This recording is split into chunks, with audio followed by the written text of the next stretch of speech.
တရားနာတိုင်းဘာသာရေးနဲ့ပတ်သက်တိုင်းမှာအခုဦးဇင်းတို့ပြောမယ်အနုတ္တရိယတုတ်တံဆိုတာလေးကိုနှလုံးသွင်းမိကြရင်ကောင်းမယ်လို့ထင်လို့ဒါလေးကိုဦးဇင်းတို့ပြောပြမယ်တခါကြီးမိုင်မြတေးသေးချာချာလေးလေးစားစားကြိုးဆိုင်ပြီးတော့နားထောင်ရမယ်နော်လောကမှာအမျက်ဆုံးမြင်ခြင်းဆိုတာရှိတယ်တဲ့မြင်တော့မြင်နေကြတာပဲမျက်စိနှလုံးပါတဲ့လူတိုင်းအာယုံမျိုးမျိုးကိုမြင်နေကြတယ်မဟုတ်လားအဲ့ဒီမြင်ခြင်းတကားထဲမှာအမျက်ဆုံးမြင်ခြင်းဆိုတာလောကမှာရှိပါတယ်တဲ့အဲ့ဒီအမျက်ဆုံးမြင်ခြင်းဆိုတာဘာလဲဆိုရင်မြတ်စွာဘုရားကိုဖူးမြင်ရတယ်မြတ်စွာဘုရားရဲ့အရိယာတာဝကသူတော်ကောင်းအစစ်မှန်တန်ဃာတွေကိုဖူးမြင်ရတယ်ဆိုရင်အဲ့ဒါအမျက်ဆုံးမြင်ခြင်းပါပဲတဲ့မြတ်စွာဘုရားကဒတ္တနာနုတ္တရိယလို့ပါဠိမှာဒီလိုသုံးထားတယ်။ဘာကြောင့်အဲ့ဒီအမြင်ကိုအမျက်ဆုံးမြင်ခြင်းလို့မြတ်စွာဘုရားပြောရတယ်လေအကြောင်းပြချက်ကလေးကစိတ်ဝင်စားစရာကောင်းတယ်။တတ္တနံဝိသုဒ္ဓိယသောကပရိဒေဝနသမတိကမာယဒုက္ခဒေါမနတနာအတေကမာယညာယတအဓိကမာယနိဗ္ဗာနတသစ္စည်းကိရိယာယအကြောင်းပြချက်မြတ်စွာဘုရား9မျိုးပြထားမြတ်စွာဘုရားကိုဖူးမြင်ရခြင်းကြောင့်မြတ်စွာဘုရားရဲ့အရိယာတာဝကသူတော်ကောင်းအစစ်မှန်တန်ဃာတော်တွေကိုဖူးမြင်ရခြင်းကြောင့်အဲ့ဒီဖူးမြင်ရတဲ့တတ္တဝါသည်ကိလေသာခတ်သိမ်းမှစင်ကြယ်နိုင်တဲ့အကျိုးကိုရနိုင်တယ်နော်သောကပရိဒေဝဆိုတဲ့စိုးရိမ်ခြင်းငိုကြွေးခြင်းတွေကလွန်မြောက်နိုင်တယ်ဒုက္ခဒေါမနတလို့ခေါ်ရတဲ့ကိုယ့်ရဲ့ဆင်းရဲခြင်းစိတ်ရဲ့ဆင်းရဲခြင်းကိုကျော်လွှားသွားနိုင်တယ်ညာယတအဓိကမာယမဲ့ဉဏ်ကိုရနိုင်တယ်သစ္စာလေးပါးထိုးထွင်းသိမြင်နိုင်တယ်ပေါ့နိဗ္ဗာနတသစ္စည်းကိရိယာယနိဗ္ဗာန်ကိုမျက်မှောက်ပြုနိုင်တယ်အကျိုးတရားပဲနှစ်ပါးလဲ9ပါးပြထားတယ်အင်မတန်လေးနဲ့ပါတယ်နော်ဒီကိစ္စမိုက်မြဒီပြင်ရောင်မျိုးစုံတွေကိုမြင်နေရတာသားကိုမြင်ရတယ်သမီးကိုမြင်ရတယ်မိမိရှေ့မှာရှိတဲ့မြင်ကွင်းမျိုးမျိုးကိုမြင်နေရတယ်ဆိုတာအကျိုးမဲ့သောမြင်ခြင်းမမြတ်သောမြင်ခြင်းလို့မြတ်စွာဘုရားဒီလိုပြောတယ်ဘုရားကိုမြင်ရတယ်ဘုရားရဲ့အရိယာတပိသားတာဝကကိုမြင်ရခြင်းသည်ယခုနကပြောခဲ့တဲ့အကျိုးတရား9ပါးရရှိလက်တန့်ဖြစ်တဲ့အတွက်ကြောင့်အမျက်ဆုံးမြင်ခြင်းတဲ့အခုချိန်မှာမြင်နေရတယ်မို့လားတခါကြီးဒီမိုင်းများဒါလေးကိုအမြဲတမ်းအာယုံပြုနိုင်ဖို့အတွက်မှတ်သားထားရမယ်ဟုတ်လားအေးနောက်အမျက်ဆုံးကြားခြင်းတဲ့နားလေးကိုအတန်မျိုးစုံတော့ဝင်နေတာပဲနော်တခါကြီးဒီမိုင်းများနားဆိုတာလည်းပိတ်ထားလို့ရတဲ့အရာမှမဟုတ်ဖဲကိုအဲ့ဒီလိုမျက်ဆုံးကြားခြင်းဆိုတာဘာလဲဆိုမြတ်စွာဘုရားဟောကြားတဲ့တရားတော်ကိုဖြစ်စေမြတ်စွာဘုရားရဲ့တရားတော်တွေကိုတပည့်တာဝကတွေကတဆင့်ဟောပြတဲ့တရားသံကိုဖြစ်စေကြားရခြင်းသည်အမျက်ဆုံးကြားခြင်းပဲတဲ့ဒီပြင်ကြားခြင်းတွေကတော့မမြတ်သောကြားခြင်းအကျိုးမဲ့သောကြားခြင်းတန်တရားဝတ်ကိုမငြီးငွေ့စေနိုင်တဲ့ကြားခြင်းတနည်းအားဖြင့်တန်တရားရှိမဲ့ဒုက္ခတွေပွားလာစေမဲ့ကြားခြင်းနော်တခါယူမိုက်မြအဲ့တော့အမြဲတမ်းကြားတော့ကြားနေရတယ်ဘယ်အကြားကအမျက်ဆုံးလဲလို့မေးရင်တရားသံကိုကြားရခြင်းသည်အမျက်ဆုံးသောအကြားခုပြည့်စုံနေတယ်နော်တခါယူမိုက်မြအေးဘာကြောင့်လဲခုနတုန်းကအကျိုးတရား9မျိုးကိုပဲမြတ်စွာဘုရားအကြောင်းပြတယ်လောဘဒေါသမောဟအငြိအကျေးကင်းမေသောကပရိဒေဝငြိမ့်မေဒုက္ခဒေါမနတချုပ်မေမဲ့ဉဏ်ဖူဉဏ်ကိုရပြီးတော့နိဗ္ဗာန်ကိုမျက်မှောက်ပြုရမယ်ဒီအမျက်ဆုံးကြားခြင်းကြောင့်ဟုတ်လားအေးအမျက်ဆုံးမြင်ခြင်းရဲ့အမျက်ဆုံးကြားခြင်းရဲ့အမျက်ဆုံးလက်ဆိုတဲ့အမျက်ဆုံးရခြင်းရဲ့တတိယမြောက်အမျက်ဆုံးကဘာလဲဆိုတော့အမျက်ဆုံးရခြင်းပါဠိလိုတော့လာဘာနုတ္တရိယလို့သုံးထားရတယ်ပါရတယ်တဏှိရတယ်လင်ရတယ်မရရတယ်ဥစ္စာရတယ်မှားယွင်းတဲ့အယူဝါဒမှာယုံကြည်မှုတတ္တတရားကိုရတယ်ရခြင်းတွေလောကမှာအမျိုးမျိုးရှိတယ်တဲ့အဲ့ဒီရခြင်းတွေထဲမှာမြတ်စွာဘုရားကိုဖြစ်စေမြတ်စွာဘုရားရဲ့တပည့်အရိယာတာဝကကိုဖြစ်စေယုံကြည်မှုတတ္တတရားကိုရခြင်းသည်အမျက်ဆုံးသောရခြင်းပဲတဲ့ဒကာဓမ္မတို့နေတိုင်းရှာနေတာနေတိုင်းတစ်စုံတစ်ခုတော့ရမှာပဲနော်ဟင်ဒကာမကြီးတွေရတယ်မို့လားမရှာဘဲနဲ့စားတော့လို့ဖြစ်လို့လားရှာတယ်ဆိုတာရခြင်းလို့ပဲမဟုတ်လားအဲ့ဒီရခြင်းအမျိုးမျိုးတွေတည်းမှာဘယ်အရာကိုရခြင်းသည်အမျက်ဆုံးသောရခြင်းနဲ့လေတရားတရားကိုရခြင်းသည်အမျက်ဆုံးသောရခြင်းဘာကြောင့်လဲခုနကပြောခဲ့တဲ့အကျိုးတရား9ပါးရမှာမို့လို့သဘောပေါက်တယ်နော်ဘယ်နှခုရှိသွားပြီလဲအမျက်ဆုံးဘယ်နှခုရှိသွားပြီလဲ3မျိုးရှိသွားပြီ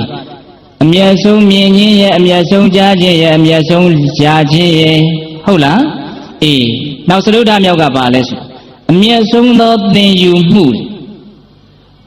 မွေးတွေကစလူတွေဟာသင်ကြားနေရတယ်ကလေးလေးစကားပြောသင်ရတယ်လမ်းလျှောက်သင်ရတယ်နည်းနည်းလေးနားလည်လာပြီ၄-၅နှစ်ရောက်လာပြီဆိုတော့မူကြိုကြောင့်အပ်ပြီးတော့ဘာလုပ်ကြရတာလဲသင်ပေးကြရတယ်အခုလည်းပဲအသက်ကြီးလာသည့်အထိသင်ကြားနေရတုံးပဲဘဝအကြောင်းတွေကိုဘာမှနားမလည်သေးဘူးတရားဓမ္မတို့ဦးဇင်းတို့တွေလေဟုတ်လားဒီဘဝဆုံးသည့်အထိလည်းသင်ကြားနေရအောင်မယ်နောက်ဘဝလည်းသင်နေရအောင်မယ်ကိလေသာမကုန်မချင်းသင်ကြားเสียရဆိုတာမကုန်သေးဘူးလောကမှာပြောတတ်ဖို့ဆိုတတ်ဖို့နေတတ်ဖို့ထိုင်တတ်ဖို့သွားတတ်လာတတ်စားတတ်တောက်တတ်ကျေပြန့်လိုက်တဲ့ပညာရက်တွေအများကြီးရှိတယ်နော်ဒီကိစ္စမိုင်းမြအဲ့ဒီသင်ယူမှုတွေအလေးပေးပြီးတော့ဒီကနေ့ခေတ်ကြီးမှာလုပ်နေကြတယ်နော်အဲ့ဒီသင်ယူမှုတွေကသင်ယူမှုတွေမှာဘယ်သင်ယူမှုကအမျက်ဆုံးသင်ယူမှုလဲတဲ့လွန်ကဲတဲ့သီလဆိုတာဘာလဲလို့အဲ့ဒါသင်ရမယ်တဲ့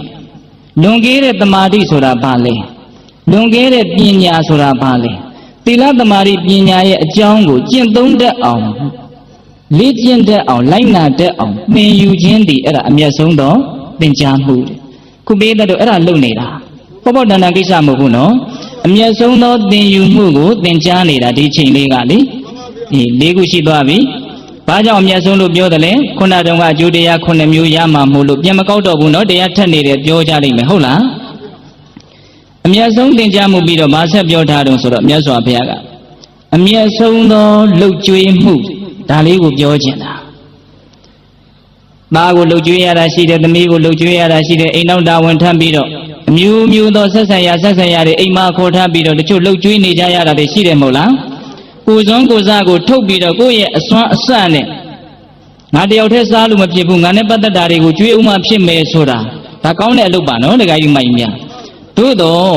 အဲ့ဒီလှုပ်ကြွေးခြင်းဒီတန်တရားဝုတ်ကလွတ်စေတတ်တဲ့လှုပ်ကြွေးခြင်းမျိုးမဟုတ်ပါဘူးတဲ့မြတ်စွာဘုရားကဟုတ်လားဘယ်လှုပ်ကြွေးခြင်းမျိုးကအမျက်ဆုံးသောလှုပ်ကြွေးခြင်းလဲဆိုတော့မြတ်စွာဘုရားကိုဖြစ်စေမြတ်စွာဘုရားရဲ့အရိယာတပိသားတာဝကသူတော်ကောင်းအစစ်မှန်တန်ဃာတွေကိုပြုစုလှုပ်ကြွေးခြင်းသည်တန်တရားဝုတ်ကလွတ်စေခြင်းအစရှိတဲ့ခုနတုန်းကအကျိုးတရား9မျိုးရမှာမို့လို့သူဒီအမျက်ဆုံးသောလှုပ်ကြွေးခြင်းတဲ့မဟာတုံးနဲ့ပတ်သက်နေတဲ့ပုဂ္ဂိုလ်တွေဒါကောင်းတဲ့ဆွဲကြဖို့ပါပဲဟုတ်လားတန်ဃာတော်တွေဖျားမှုရှိတဲ့တန်ဃာတော်တွေနေ့တိုင်းပြုစုပြီးတော့လှုပ်ကြွေးနေကြတယ်တချို့ဆွမ်းတော်ကတ်တွေဒါဖျားကိုပြုစုလှုပ်ကြွေးတာပဲနော်အဲ့ဒီပြုစုလှုပ်ကြွေးခြင်းကိုအကြောင်းပြုပြီးတော့တိုင်းတာလို့မရနိုင်တဲ့ယခုနကအကျိုးတရား9မျိုးကိုရမှာဖြစ်တဲ့အတွက်ကြောင့်အဲ့ဒီလှုပ်ကြွေးခြင်းဒီအမျက်ဆုံးသောလှုပ်ကြွေးခြင်း5မျိုးရှိသွားပြီနော်နောက်ဆုံးကပါလဲဆိုတော့အမျက်ဆုံးသောအောက်မေ့မှုအနုတ္တရာနုတ္တရိယံလို့စာကအဲ့လိုသုံးတယ်နော်အမျက်ဆုံးသောအောက်မေ့မှုဒကာဓမ္မတို့ဦးဇင်းတို့အတိတ်ဆိုတာရှိတယ်နော်ဖြတ်တန်းလာခဲ့တယ်အတိတ်ဆိုတာရှိနေရင်အောက်မေ့မှုဆိုတာရှိနေတယ်မို့လားပြီးခဲ့ပြီးသားတွေကိုပြန်ပြီးတော့စဉ်းစားနေတယ်လာမယ့်အနာဂတ်မှာဘလို့ဖြစ်မှာလဲလို့ကြိုတင်ပြင်ဆင်ပြီးတော့စဉ်းစားနေတယ်စဉ်းစားမှုကိုရပ်တန့်ထားလို့ရသလားမရဘူးဘဝမှာအဲ့ဒါဟာအစိတ်ပိုင်းနေပဲနော်အဲ့ဒီစဉ်းစားမှုတွေအောက်မေ့မှုတွေအမျိုးမျိုးရှိတဲ့အနက်ကစဉ်းစားနေကြတာပဲနော်ဘယ်စဉ်းစားခြင်းဟာအမျက်ဆုံးလဲလို့မေးရင်မြတ်စွာဘုရားရဲ့အည်အသွေးမြတ်စွာဘုရားရဲ့အကြောင်းပေါ့ရိုးရိုးလေးပြောရနော်ပြီးရင်မြတ်စွာဘုရားရဲ့တပိသာဝကအရိယသာဝကတို့သူတော်ကောင်းအေးချမ်းတဲ့တည်ငြိမ်တဲ့ရင့်ကျက်တဲ့သူတော်ကောင်းတို့ရဲ့အကြောင်းကိုစဉ်းစားနေခြင်းသည်ယခုနကအကျိုးတရား9မျိုးရမှာဖြစ်တဲ့အတွက်ကြောင့်အမျက်ဆုံးသောအောက်မေ့မှုတဲ့ဘယ်နှမျိုးရှိသွားပြီလဲ6မျိုးအမျက်ဆုံးအမြင်ဆိုတာကိုဒီအချိန်မှာရှားရှားပါးပါးရနေပြီအမျက်ဆုံးကြားခြင်းဆိုတာလည်းအခုရနေတယ်ဟုတ်လားတခါယူမိုင်းများအမျက်ဆုံးသောရခြင်းဆိုတဲ့တတ္တတရားလည်းရနေတယ်ဟုတ်တယ်နော်ပြီးတော့ဗာလဲအမျက်ဆုံးသောသင်ယူမှုအခုဦးဇင်းတို့ဟောမဲ့ဟုတ်ထိတုတ်တံကိုပေးတတ်ပေါင်းသူတော်ကောင်းတို့မပြီးမချင်းတော့နားထောင်ကြရမှာပဲမဟုတ်လားအဲ့ဒါအမျက်ဆုံးသင်ယူမှုဘဝမှာဘလို့သုံးချမယ်ဆိုတဲ့စိတ်ကူးနဲ့နားထောင်နေတယ်လို့ဦးဇင်းတို့မျှော်လင့်ပါတယ်ဟုတ်လားအမျက်ဆုံးသင်ယူမှုရနေတယ်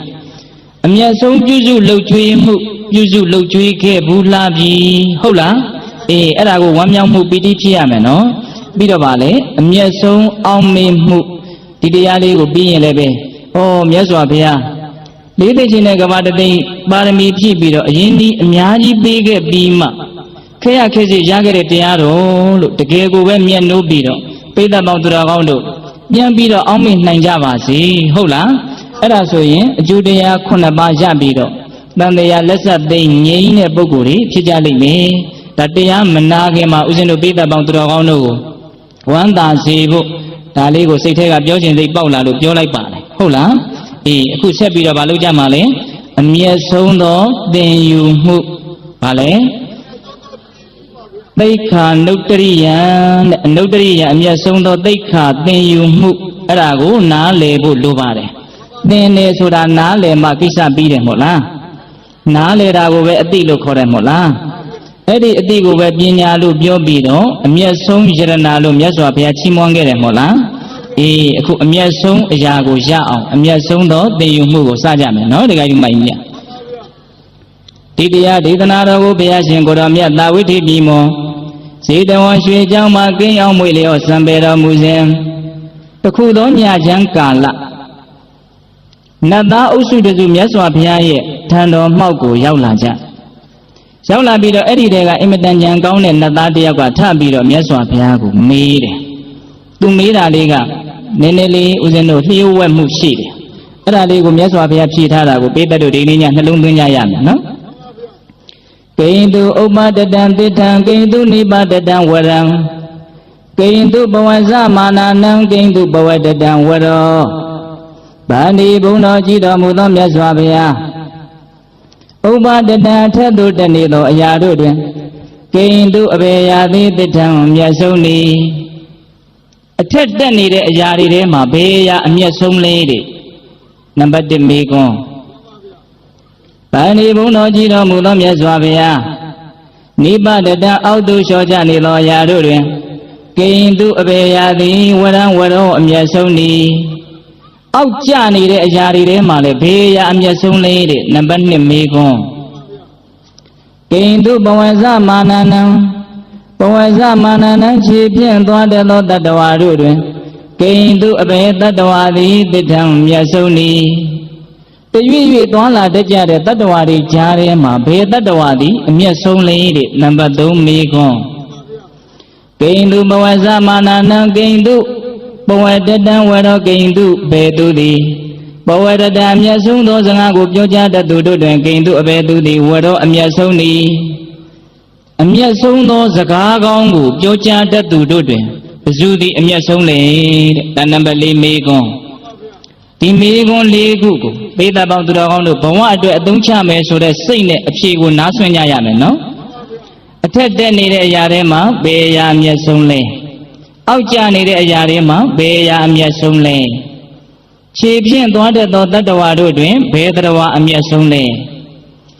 စကားကောင်းကိုပြောကြားတတ်သူတို့တွင်ဘယ်သူသည်အမျက်ဆုံးလဲမေကွန်းဘယ်နှခုလဲ4ကွန်းအဲ့ဒီမေကွန်း4ခုကိုမြတ်စွာဘုရားဖြေမယ်လို့လုံနေစေကာလမှာမြတ်စွာဘုရားမဖြေခင်ကလေးမှာအဲ့ဒီနတ်သားအုပ်စုတွေကနတ်သားတစ်ယောက်ကလူတက်လုပ်ပြီးတော့လူမဟုတ်တော့လူတက်လို့ပြောဖို့တော့ခက်တယ်ပေါ့နော်ဟုတ်လားသူကထပြီးတော့အရင်ဖြေပြတယ်သူတွေးတာလေးကိုသူကလည်းပဲပြောပြတာသူ့ဟာလေးလည်းထိုက်တဲ့လောက်တော့အဓိပ္ပာယ်ရှိတယ်လို့ထင်တယ်အဲ့ဒါလည်းဘ ഹു တုတ္တဂျားပြမှတ်ရမယ်နော်တခါကြီးမိုင်မြသူ့ရဲ့စိတ်ကူးထဲမှာပေါ်လာတာလေးကိုသူကလည်းရိုးသားသားပြောပြတာသို့တော့နတ်သားကကိလေသာကင်းတဲ့ပုဂ္ဂိုလ်မဟုတ်လေတော့တရားအလုံးကိုသိတဲ့ပုဂ္ဂိုလ်မဟုတ်လေတော့သူပြောတဲ့စကားတွေထဲမှာချွတ်ယွင်းချက်တွေကိုဦးဇင်းတို့ဉာဏ်နဲ့တွေးကြည့်ရင်တောင်တွေ့နေရတယ်အဲ့ဒါလေးကိုလည်းရှာရင်းနဲ့နားထောင်ကြည့်ပြီအဲ့ဒီမေကွန်းလေးခုကိုနတ်သားကဘလူကြားတဲ့ကနေထဖြေလေဆိုတော့ဘီဇံဥပ္ပတတံတိထံဝုဋ္ဌိနိပတတံဝရံဂါဝဘဝဇမာနာနံဗုဒ္ဓဘဝတတံဝရောသူကလည်းတော်တော်လေးတော့အဓိပ္ပာယ်ရှိတယ်ဗျတခါကြီးရဲ့နော်သူပြောတာလေးလည်းမဆိုးပါဥပ္ပတတံထက်သို့တက်နေသောရာတို့တွင်ဘီဇံမျိုးစေ့သည်တိထံမျက်ဆုံးသည်ဟောအထက်တက်နေတာတွေထဲမှာမျိုးစေ့ဟာအမျက်ဆုံးမေးတယ်မျိုးစေ့ကလေးမြေကြီးပေါ်ချရေလေးလောင်းတော့အညွန့်ညောင်လေးတက်လာတယ်မဟုတ်လားအဲ့ဒီအညွန့်ညောင်လေးတွေတက်လာလို့သာဒကာရမတို့ဦးဇင်းတို့တွေအခုလူဆိုပြီးတော့ရက်တည်နေရတာနော်ဟုတ်လားစဘာပင်တွေကမြအညွန့်ညောင်ထွက်မလာဘူးဆိုရင်စဘာမျိုးစေ့တွေကမြအပေါ်ကိုတက်မလာဘူးဆိုရင်ဘယ်နဲ့မြလောက်ကြပါအဲ့တော့နတ်သားဖြေတဲ့ဖြေလဲထိုက်တဲ့လောက်တော့အဓိပ္ပာယ်ရှိတယ်မဟုတ်လားအထက်တက်နေတဲ့အရာထဲမှာဘာအမျက်ဆုံးလဲမျိုးစေ့ကအမျက်ဆုံးတယ် ဘာမျိုးစေ့လို့ခွဲပြောမထားတဲ့အတွက်ကြောင့်ဦးဇင်းကတော့စဉ်းစားကြည့်တယ်အစိတ်မျိုးစေ့ဆိုရင်တော့ဘယ်လိုများလုပ်မလဲလို့ဒါဦးဇင်းစဉ်းစားမိတာလေးပြောပြတာပါအဲ့ဒါသူ့ရဲ့နံပါတ်1အဖြစ်ဒါလေးကိုတော့ဦးဇင်းတို့အကျယ်ချဲ့ပြီးတော့မပြောတော့ဘူးနော်အဖိုးတန်နဲ့မြတ်စွာဘုရားရဲ့အဖြေကိုပြောတဲ့နေရာမှာအချိန်လေးဖြုံးတီးကုန်မှာဆိုလို့ဟုတ်လားအေးဒါသူ့ရဲ့ပထမအဖြေဘိဇာဥပဒတံတထံဟုတ်ထိနိပတတံဝရံနိပတတံအောက်သို့လျှောကြနေသောအရာတို့တွင်ဟုတ်ထိမိုးရေမိုးပေါက်သည်ဝရံဝရောအမျက်ဆုံးသည်ဟောဒါလေးကိုယူပြီးတော့ဟုတ်ထိတုတ်တံလို့ပြောထားတာနော်အောက်ကျလာတဲ့အရာတွေထဲမှာမိုးရေမိုးပေါက်ကလေးတွေကျလာတာအကောင်းဆုံးအမျက်ဆုံးမေးတဲ့မိုးမြန်2နှစ်3နှစ်လောက်တပေါက်မှမကြပဲနေရင်ဘယ်လိုများလုပ်ကြမလဲနော်ကောင်းတယ်နော်သူဖြေတာလေးလည်းပဲအေးဒါပဲမလို့သိပြီးတော့မိုးကကြီးလွန်းပြီးတော့ရေတွေကြီးနေတဲ့အချိန်မှာရွာတဲ့မိုးကိုတော့ကောင်းတယ်လို့ပြောလို့ရမလားမရနိုင်ဘူးသူကဖျားမှမဟုတ်တာဆိုတော့ပြည့်စုံတဲ့အဖြေတစ်ခုကိုထုတ်ဖို့ဆိုတာသူ့ရဲ့အရာမှမဟုတ်ဖဲကိုဗျတက္ကကြီးတို့ရဲ့နော်အေးဒါပေမဲ့သူ့ရဲ့အဖြေလေးလည်းဘုဟုတ္တမှတ်ထားနော်အပေါ်တက်နေတဲ့အရာထဲမှာမျိုးစေ့ကအမျက်ဆုံးအောက်ကျနေတဲ့အရာထဲမှာမိုးရင်မိုးပေါက်သည်အမျက်ဆုံးဒါသူပြောတယ်ဟုတ်လားကာဝပဝဇမာနနံပဝဇမာနနံခြေပြင်းသွားတဲ့သောတတ္တဝါတို့တွင်ကာဝနွားမသည်တထံတေတော်အမျက်ဆုံးသည်အိန္ဒိယကလည်းသိပြီးတော့နတ်ဖြစ်တဲ့နတ်သားဖြစ်ဟန်တူတယ်လို့ဦးဇင်းတို့ထင်တယ်ဟင်ဒကာကြီးတို့ရခြေပြင်းသွားတဲ့တတ္တဝါတွေထဲမှာဘာအမျက်ဆုံးလို့နတ်သားကပြောလိုက်တာလဲနွားမတယ်ဘာပြုလို့လဲနှုတ်ရည်ကိုပြီးတယ်သားကိုပြီးတယ်အသားကိုပြီးတယ်ပြီးရင်သေရည်ကိုပြီးအောင်မယ် तू မပြီးတာဘာမှမရှိဘူးဟုတ်လားနွားမလောက်အသုံးကျတာဘာမှမရှိဘူးလို့ तू သဘောပေါက်တဲ့အတွက်ကြောင့်တရားတွေထဲမှာတော့နွားမသည်အဖို့တန်သုံးမေးလို့ तू ကဒီလိုပြောချလိုက်တာအတိုင်းတာတစ်ခုထိတော့မှန်မယ်ပေါ့နော်လုံးဝပြည့်စုံသည့်အထိမှန်တဲ့အဖြစ်တစ်ခုတော့မဟုတ်ပါဘူးဟုတ်လားအေးဒါသူ့ရဲ့နံပါတ်3အဖြစ်ကာဝပဝဇမာနနံပုတ္တောပဝတတံဝရောပဝတတံစကားကောင်းကိုပြောကြတတ်သူတို့တွင်ပုတ္တောသာသမီသည်တထံတေတော်အမျက်ဆုံးသည်ဟောတိတိတာတာပြောကြတတ်လို့မိဘရဲ့စိတ်နှလုံးကိုနှလုံးစိတ်ဝမ်းကိုအေးချမ်းအောင်ပြောတတ်တဲ့နေရာမှာသာသမီသည်အမျက်ဆုံးမဲတဲ့သာသမီပြောတဲ့စကားဆိုမိဘတွေဟာယုံကြတာပဲများတယ်နော်ဒါကြောင့်သာသမီယုံစုံလုံးကန်းဆိုတာအဲ့ဒါကိုပြောတာသူတို့ပြောတယ်ဆိုရင်ယုံလိုက်တာပဲဟုတ်လားသာသမီပြောတဲ့စကားဆိုအမှားပါတယ်လို့မထင်ဘူးစကားပြောတဲ့ခါစားလေးမြန်ပြောတယ်ဆိုရင်ပီတိကိုဖြည့်ပြီးတော့ဟုတ်လားမိဘတို့ရဲ့မေတ္တာနဲ့နူးညံ့ပြီးတော့လူတွေရဲ့စိတ်ထဲမှာအရာတွေအများကြီးတွေ့မသွားဘူးလားအေးဒါကြောင့်စကားကောင်းကိုပြောသူတို့တွင်ဘသူသည်အမျက်ဆုံးလို့နတ်သားကပြောလေသာသမီသည်အမျက်ဆုံးတဲ့အေးဒီအဖြေ၄ခုကတော့ဘဝတုဒ္ဒအနေနဲ့မှတ်ဖို့လောက်ပါပဲသိအရေးကြီးမဟုတ်ပါဟုတ်လားအေးမြတ်စွာဘုရားဆက်ဖြေမဲ့အဖြေကတော့ပေတပေါင်းသူတော်ကောင်းတို့မမေ့အောင်မှတ်ကြရမယ်ဟုတ်ရဲ့လားဘာကြောင့်လဲအ내အတိတ်ပဲလေးနဲ့မှုအတိပါနေတဲ့အတွက်ကြောင့်လို့ဦးဇင်းတို့အဲ့ဒါလိုပြောခြင်းတယ်ဟုတ်လားအေးဘုရားဖြေပုံကလေးဆက်ပြီးတော့နားထောင်ကြရအောင်ဝိဇာဥပတတံတိတံဝိဇာနိပတတံဝရံတံကိုပဝဇမာနနံဗုဒ္ဓပဝတတံဝရော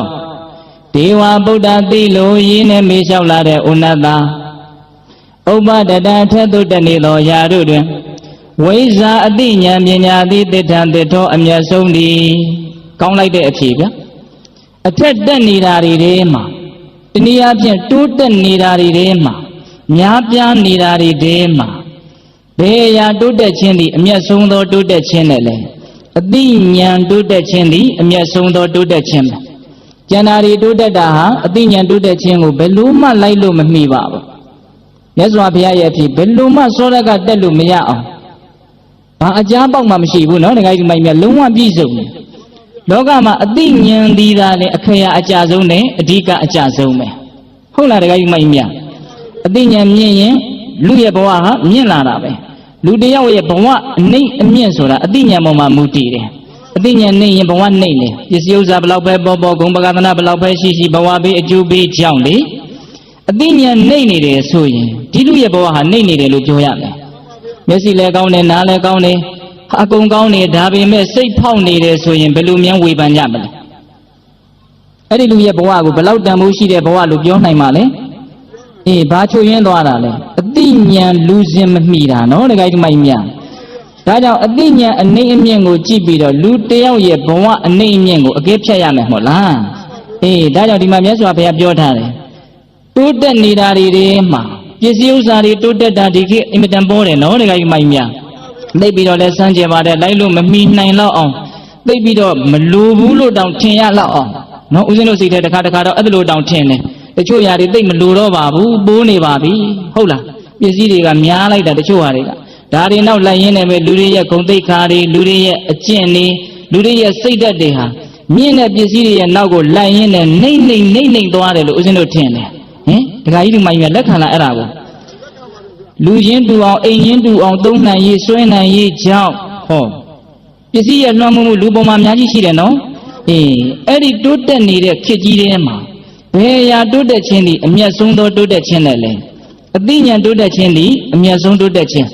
ဒါအလုံးကိုသိတော်မူတဲ့လက်ပင်ညူဘုရားရှင်ရဲ့အဖြစ်နော်ဒကာကြီးမိုက်များပြီးရင်ဦးဇင်းတို့ပေါင်းပြီးတော့ရှင်းပြမယ်ဒုတိယအဖြစ်ပြီးရင်ပေါင်းပြီးတော့ရှင်းပြနိပါတတအောက်သို့လျှောကြနေသောအရာတို့တွင်အဝိဇ္ဇာမသိမှုမောဟအဝိဇ္ဇာဆိုတဲ့တရားသည်တိထံတိထောအမျက်ဆုံးသည်အောက်ကြတာတွေထဲမှာမသိတာတွေကြသွားရင်အကောင်းဆုံးပဲတဲ့အဖြောင့်ပြောရရင်လေဟုတ်လားတကယ်ကြီးမိုင်းများနှိမ့်ကြသွားတာတွေလျှော့လို့ရတဲ့အရာတွေကိုလျှော့မယ်ဆိုရင်ဘယ်တရားကိုလျှော့လိုက်ရတာဟာအကောင်းဆုံးနဲ့လေမသိတာတွေကိုလျှော့လိုက်ရရင်အကောင်းဆုံးဟုတ်လားနောက်ကဒကမာကြီးတွေဖြည့်စမ်းမှဝေသင်းသူတွေဟုတ်လားဟင်အေးအထက်တက်နေတာတွေတိုးတက်နေတာတွေထဲမှာဘာတိုးတက်ရင်အကောင်းဆုံးလဲအသိဉာဏ်နော်လျှော့လို့ရလို့လျှော့မယ်အောက်ကျသွားတာတွေထဲမှာဘယ်ရာတွေနည်းသွားရင်အကောင်းဆုံးလဲမသိတာတွေနည်းသွားရင်အကောင်းဆုံးဟုတ်လားတကယ်ကြီးမိုက်မြသိတာနဲ့မသိတာနဲ့ကမသိတာတွေများလာရင်သိတာဟာနည်းတဲ့သဘောရှိသိတာတွေများလာရင်မသိတာဟာနည်းသွားတဲ့သဘောရှိဟုတ်လားအေးသူတို့နှစ်ခုကပါလဲလုံးဝဆက်ဆက်နေတယ်အဲ့ဒါလေးကိုဦးဇင်းတို့ရှင်းပြရဘာကြောင့်မြတ်စွာဘုရားကတိုးတက်ခြင်းဆုပ်ယုပ်ခြင်းထဲမှာဒီအသိဉာဏ်ကိုဦးစားပေးပြီးတော့ပြောရသလဲဒါလေးစဉ်းစားရမယ်အဲ့ဒီလိုမြတ်စွာဘုရားရှင်ကိုရောမြတ်ကြီးအလေးနဲ့ထားပြီးတော့ဒီသိခြင်းနဲ့မသိခြင်းကိုဘာကြောင့်အလေးနဲ့ထားပြီးတော့ပြောရသလဲဒါလေးစဉ်းစားရမယ်နော်ဒကာကြီးမိုက်မြဘာကြောင့်လဲဆိုတော့လူလောကကြီးမှာမသိလို့ရှိရင်မှားကုန်တယ်ဟုတ်လားမသိရင်ပါလဲမှားကုန်တယ်လှုပ်တာတွေမှားမယ်ပြောတာတွေမှားမယ်တွေးတာခေါ်တာတွေမှားမယ်အဲ့ဒီလိုမှားလို့ရှိရင်အဲ့ဒီအမှားရဲ့ဓာန်အဖြစ်အနေနဲ့ဒုက္ခရောက်ကိုရောက်မယ်တရားဓမ္မတို့ဦးဇင်းတို့မရခြင်းတဲ့ဒုက္ခတွေဟာဘယ်ကလာတာလဲဆိုတာလေးကိုပေါ်အောင်ပြောနေတာနော်ဒုက္ခတွေဘယ်ကလာတာလဲမှားရာကလာဒုက္ခတွေဘယ်ကလာလဲမှားရာကနေလာတာအဲ့ဒီမှားတာတွေဘယ်ကလာလဲဆိုတော့မသိရာကလာတာသဘောပေါက်တယ်နော်ဒကာကြီးမိုက်များအေးအဲ့တော့သိတာကြတော့သူနဲ့ပြောင်းမြန်သိတာတွေများလာရင်မှားတာတွေနည်းသွားရောမှားတာတွေနည်းသွားရင်ဆင်းရဲတာတွေလူနည်းသွားတယ်မကောင်းဘူးလားအဲ့တော့ဆင်းရဲဒုက္ခချမ်းသာဒုက္ခကိုဘယ်သူကြိုးကင်နေတယ်လဲလို့မေးရင်သိခြင်းမသိခြင်းကကြိုးကင်နေတယ်ဟုတ်လားဒကာကြီးမိုက်များအေးသိခြင်းမသိခြင်းကကြိုးကင်နေတယ်ဟောဒီလောကကြီးမှာလေမသိတဲ့တရားဟာမသိတဲ့လူကိုပထမနှိပ်စက်တယ်ဒုတိယသူ့ပတ်ဝန်းကျင်ကိုနှိပ်စက်မယ်တချို့ခံစားချက်တွေအကြီးကြီးတောင်ရှိမယ်လို့ဦးဇင်းထင်တယ်နော်မသိတဲ့လူသည်သူ့ကိုယ်သူပထမဆင်းရဲအောင်လုပ်မယ်ဟုတ်လားပြီးရင်သူနဲ့အနီးဆုံးပတ်ဝန်းကျင်ကိုသူနှိပ်စက်လူစိတ်ရှိရတော်၎င်းမရှိဘဲနဲ့တော်၎င်းနှိပ်စက်ပြီးသားဖြစ်နေမယ်အဲ့လောက်ကြောက်စရာကောင်းတယ်မသိမှုဟာ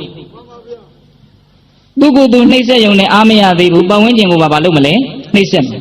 ပြီးတဲ့လူကြတော့အဲ့လိုမဟုတ်ဘူးသူကိုယ်သူချမ်းသာအောင်သူအရင်လုပ်မယ်ပြီးရင်သူ့ပတ်ဝန်းကျင်ကိုချမ်းသာအောင်လုပ်ပြီးသားဖြစ်တယ်မကောင်းဘူးလားအဲ့တော့လောကကြီးမှာဆင်းရဲတာတွေမှန်သမျှသည်မသိမှုကလာတာနော်တခါယူမိုင်းမြဆင်းရဲတာတွေမှန်သမျှဘယ်ကလာမသိမှုကလာတာချမ်းသာတာတွေမှန်သမျှဘယ်ကလာသိမှုကလာတာ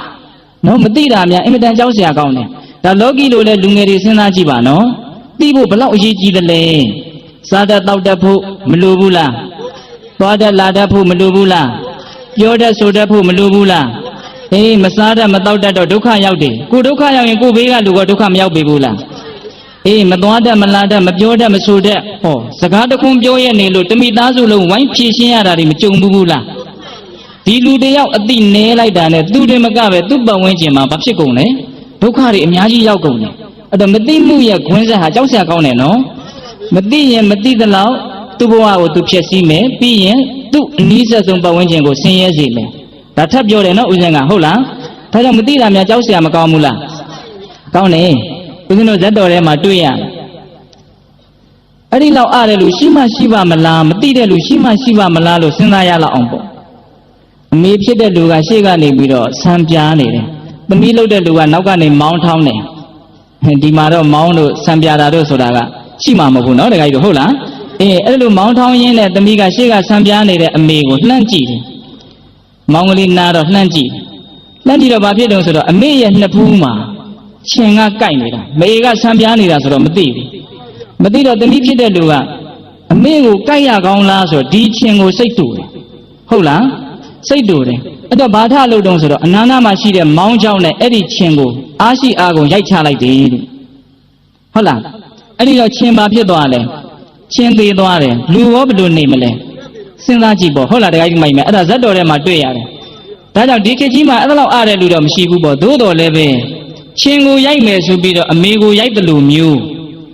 မသိတဲ့လူတွေရဲ့လုပ်ရဟာအဲ့လိုမျိုးဖြစ်နေတာမျိုးကြုံမှုကြလိမ့်မယ်လို့ထင်တခါကြီးမိုက်မြဒါကြောင့်မသိတာဟာဒါအခြေခံလေးကိုဦးစင်ကပြောပြတာနော်